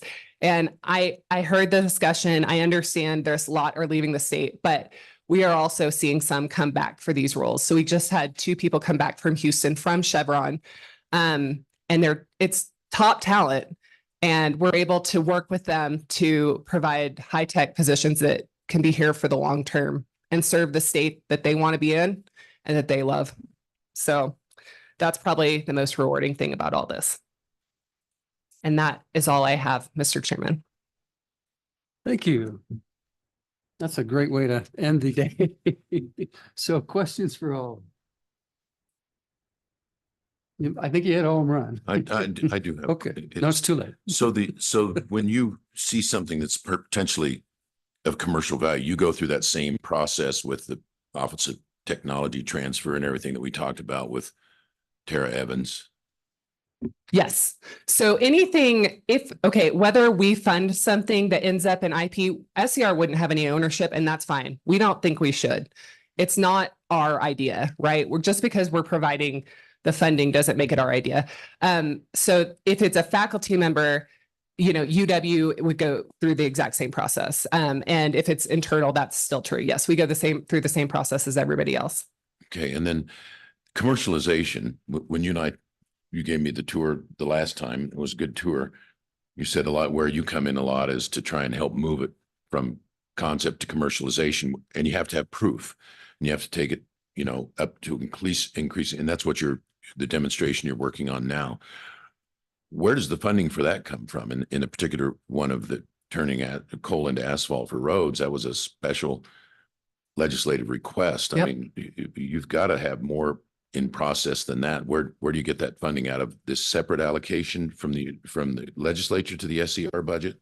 So SCR's standard budget is about 20 million per biennium. We try to reserve, so 59% of that is for research, and we try to reserve some of that to be open-ended. For something like the coal to asphalt, obviously a demonstration is much more expensive. So there's no one answer to that question.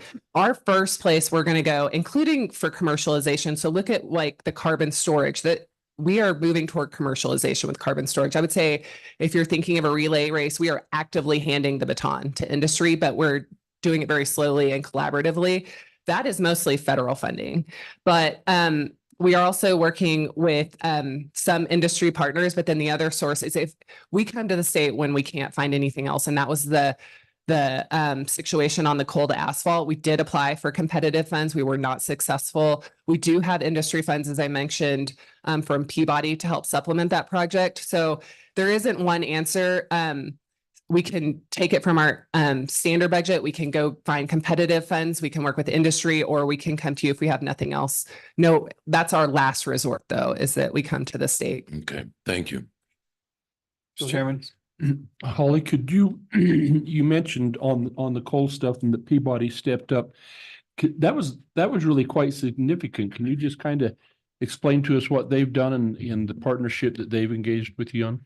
Yeah, Peabody has created an excellence fund for every 1 cent, or sorry, for every 1 ton of Wyoming coal they sell per quarter. They give the School of Energy Resources 1 cent. And as you know, we have the biggest mines in the world. So that adds up really fast. So with our latest tranche, I would say they have given us, it's definitely over 1.5 million, but it's higher than that. But that is an ongoing revenue source for us. And we're going to set aside 2 million of that for our coal to asphalt work. So it's an incredible partnership, and we really appreciate it. And we're working with other producers. We just are executing a contract with Intech now. It's not that kind of work, but the collaboration with is growing. So. Chairman Johnson. Yeah, thank you. A couple of questions, Mr. Chairman. First of all, before the School of Energy Resources, how do we keep this all together? I've been watching you for the last few years, and it seems like it's the pivot point for so much that's happening in Wyoming. What did we do before this? It's obviously working. What you're doing is working now. But how did we keep it all organized? So this was something I meant to say at the beginning. It isn't me, and it's not our team. It's the mechanism that the legislature set up and that you're continuing to steward. So I appreciate all the nice things everyone said about me and us, but it's everybody working together. And it's really, I think it's just like this really innovative model that, I mean, it's just set up to perform well. And then I would also say that our partners across the state, community colleges, DEQ, Energy Authority, the survey, EORI, which is part of us, it's really rewarding to be in a state where we feel like we're all rowing in the same direction. The level of territorialism and with those groups is pretty minor. Okay, So thank you. One more, if I could, Mr. Chairman. You just recently got handed the ITC. I've been a little underwhelmed by that place over the years. A lot of money. How are we going to fix all that? Well, we're going to talk about that on Friday. But what I would say is, I think if you came up now, you would not be underwhelmed. There's a lot of work happening. And again, this was the way the ITC was set up. It was set up before there were like anchor tenants. And so it took a long time. And it also we had to wait for technologies to be ready for that scale of testing. They are now, and they're on site, and the ITC is providing real value. There is only one other carbon capture test center in the US. It's in Alabama. The largest amount of flue gas you can get at that test center is 1 megawatt. So still pretty small. That's kind of a mid-sized pilot in terms of a power plant. The ITC being able to offer 10 or even 20 megawatts worth of flue gas is a big draw, but the technologies that were in the kind of developing portfolio and the innovative pipeline are now getting to that point. So now we have membrane technology research underway there now. So it's moving forward. There is a lot of work, and I think part of it was it just took a while to get going, but good things are happening. Thank you. Thank you, Mr. Chairman. Further questions? Chairman Berger. Mr. Chairman, not a question, but a comment, if I may. And I think I'd suggest the committee go back and look at slide 4, the Energy Resource Council, and please discount Senator Anderson and myself. We just represent the legislature. We do. Okay. Please. And look at the quality on that group of people. They are engaged. They do take their duty seriously. And none of these projects, to go back to what Senator Dockstader said in his questions, none of these projects just float through. They are scrutinized heavily by a very high quality, high level group of people who have plenty of experience. I mean, you look at Carl Bauer, he was the director for National Energy Transition Laboratory, Technology Laboratory years ago. These people come out of the corporate offices and I just like, again, Dr. Krutka didn't say so, but great group of people who take their job very seriously and do direct the School of Energy Resources. Thank you, Mr. Chairman. Mr. Chairman, I agree. There are no rubber stamp. It's tough. Okay, any further questions? All right, thank you, Holly. Mr. Chairman, I just have one thing. So we are going to do a tour now. Right. We're going to divide folks up into 3 groups. And we'll go through the building. You'll see some of the projects, and then we're going to shuttle folks to and from the Let's building where the solvent extraction pilot is happening. Anything else? No? Okay. Do we want to go down the line? 1, 2, 1 through 3, 1, 2, 3, 1, 2. However you would like to divide yourselves. Okay, well, Thank you. We'll figure that out. Are all the buses here? Take Take one group on a bus or? Yeah. Yes. All right. So, Don, bring us home.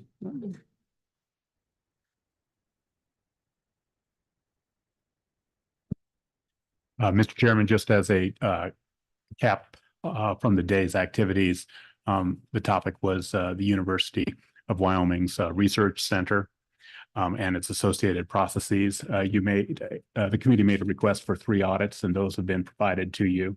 There's also an outstanding request that the 4 chairs would work together on some direction for the university to proceed with the potential for an independent audit. You made some additional requests in executive session. Once you came out of executive session, you asked the general counsel of the university for a term sheet as well as the associated UW regulation. There were some requests of Ms. Alexander in her presentation, which she capped at the end of her presentation. And at this time, there were no requests for legislation. The chairs met this morning, and if I might just recap that, I think you agreed to appoint a working group on the topic of gaming. At this time, no working group will be appointed on the topic of state capital construction or ETS, but both of those topics will be on your forthcoming agendas. The committee co-chairs also discussed meeting dates. On the calendar right now, the committee will be meeting on October 31st and November 1st in Cheyenne. I'm walking in reverse. September 26th and 27th in Douglas. You'll recall that part of that includes a joint meeting with the Joint Education Committee, a half-day meeting on the external cost adjustment for K-12. You will also be touring both the state fairgrounds as well as the Law Enforcement Academy in Douglas at that time. And then I don't have specific confirmation, but it's coming up quickly, either June 13th and 14th. And I know some of you have conflicts with that, a meeting in Buffalo and subsequently Gillette, or the following Thursday and Friday, which would be June 20th and 21st. Also, the first day in Buffalo.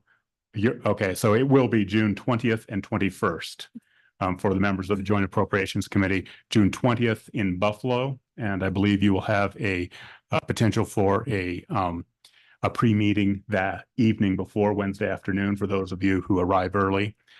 Then all day in Buffalo, that will include a tour of the Veterans Home.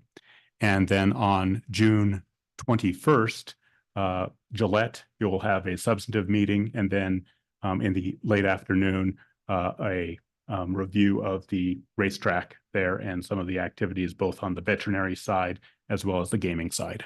And with that, I'll hand it over to the mineral staff. Could you again, Buffalo is what day, the 20th? Yep, Mr. Chairman, June 20th and 21st. So June 20 Thursday would be in Buffalo, June 21 Friday in Gillette. Are you gonna send invites? Yep. And then, Mr. Chairman, for members of the Minerals Committee, we will begin tomorrow right here at 8:30 a.m. So just wanted to throw that time out. Our start times are different each day this week. Tomorrow will be 8:30 a.m.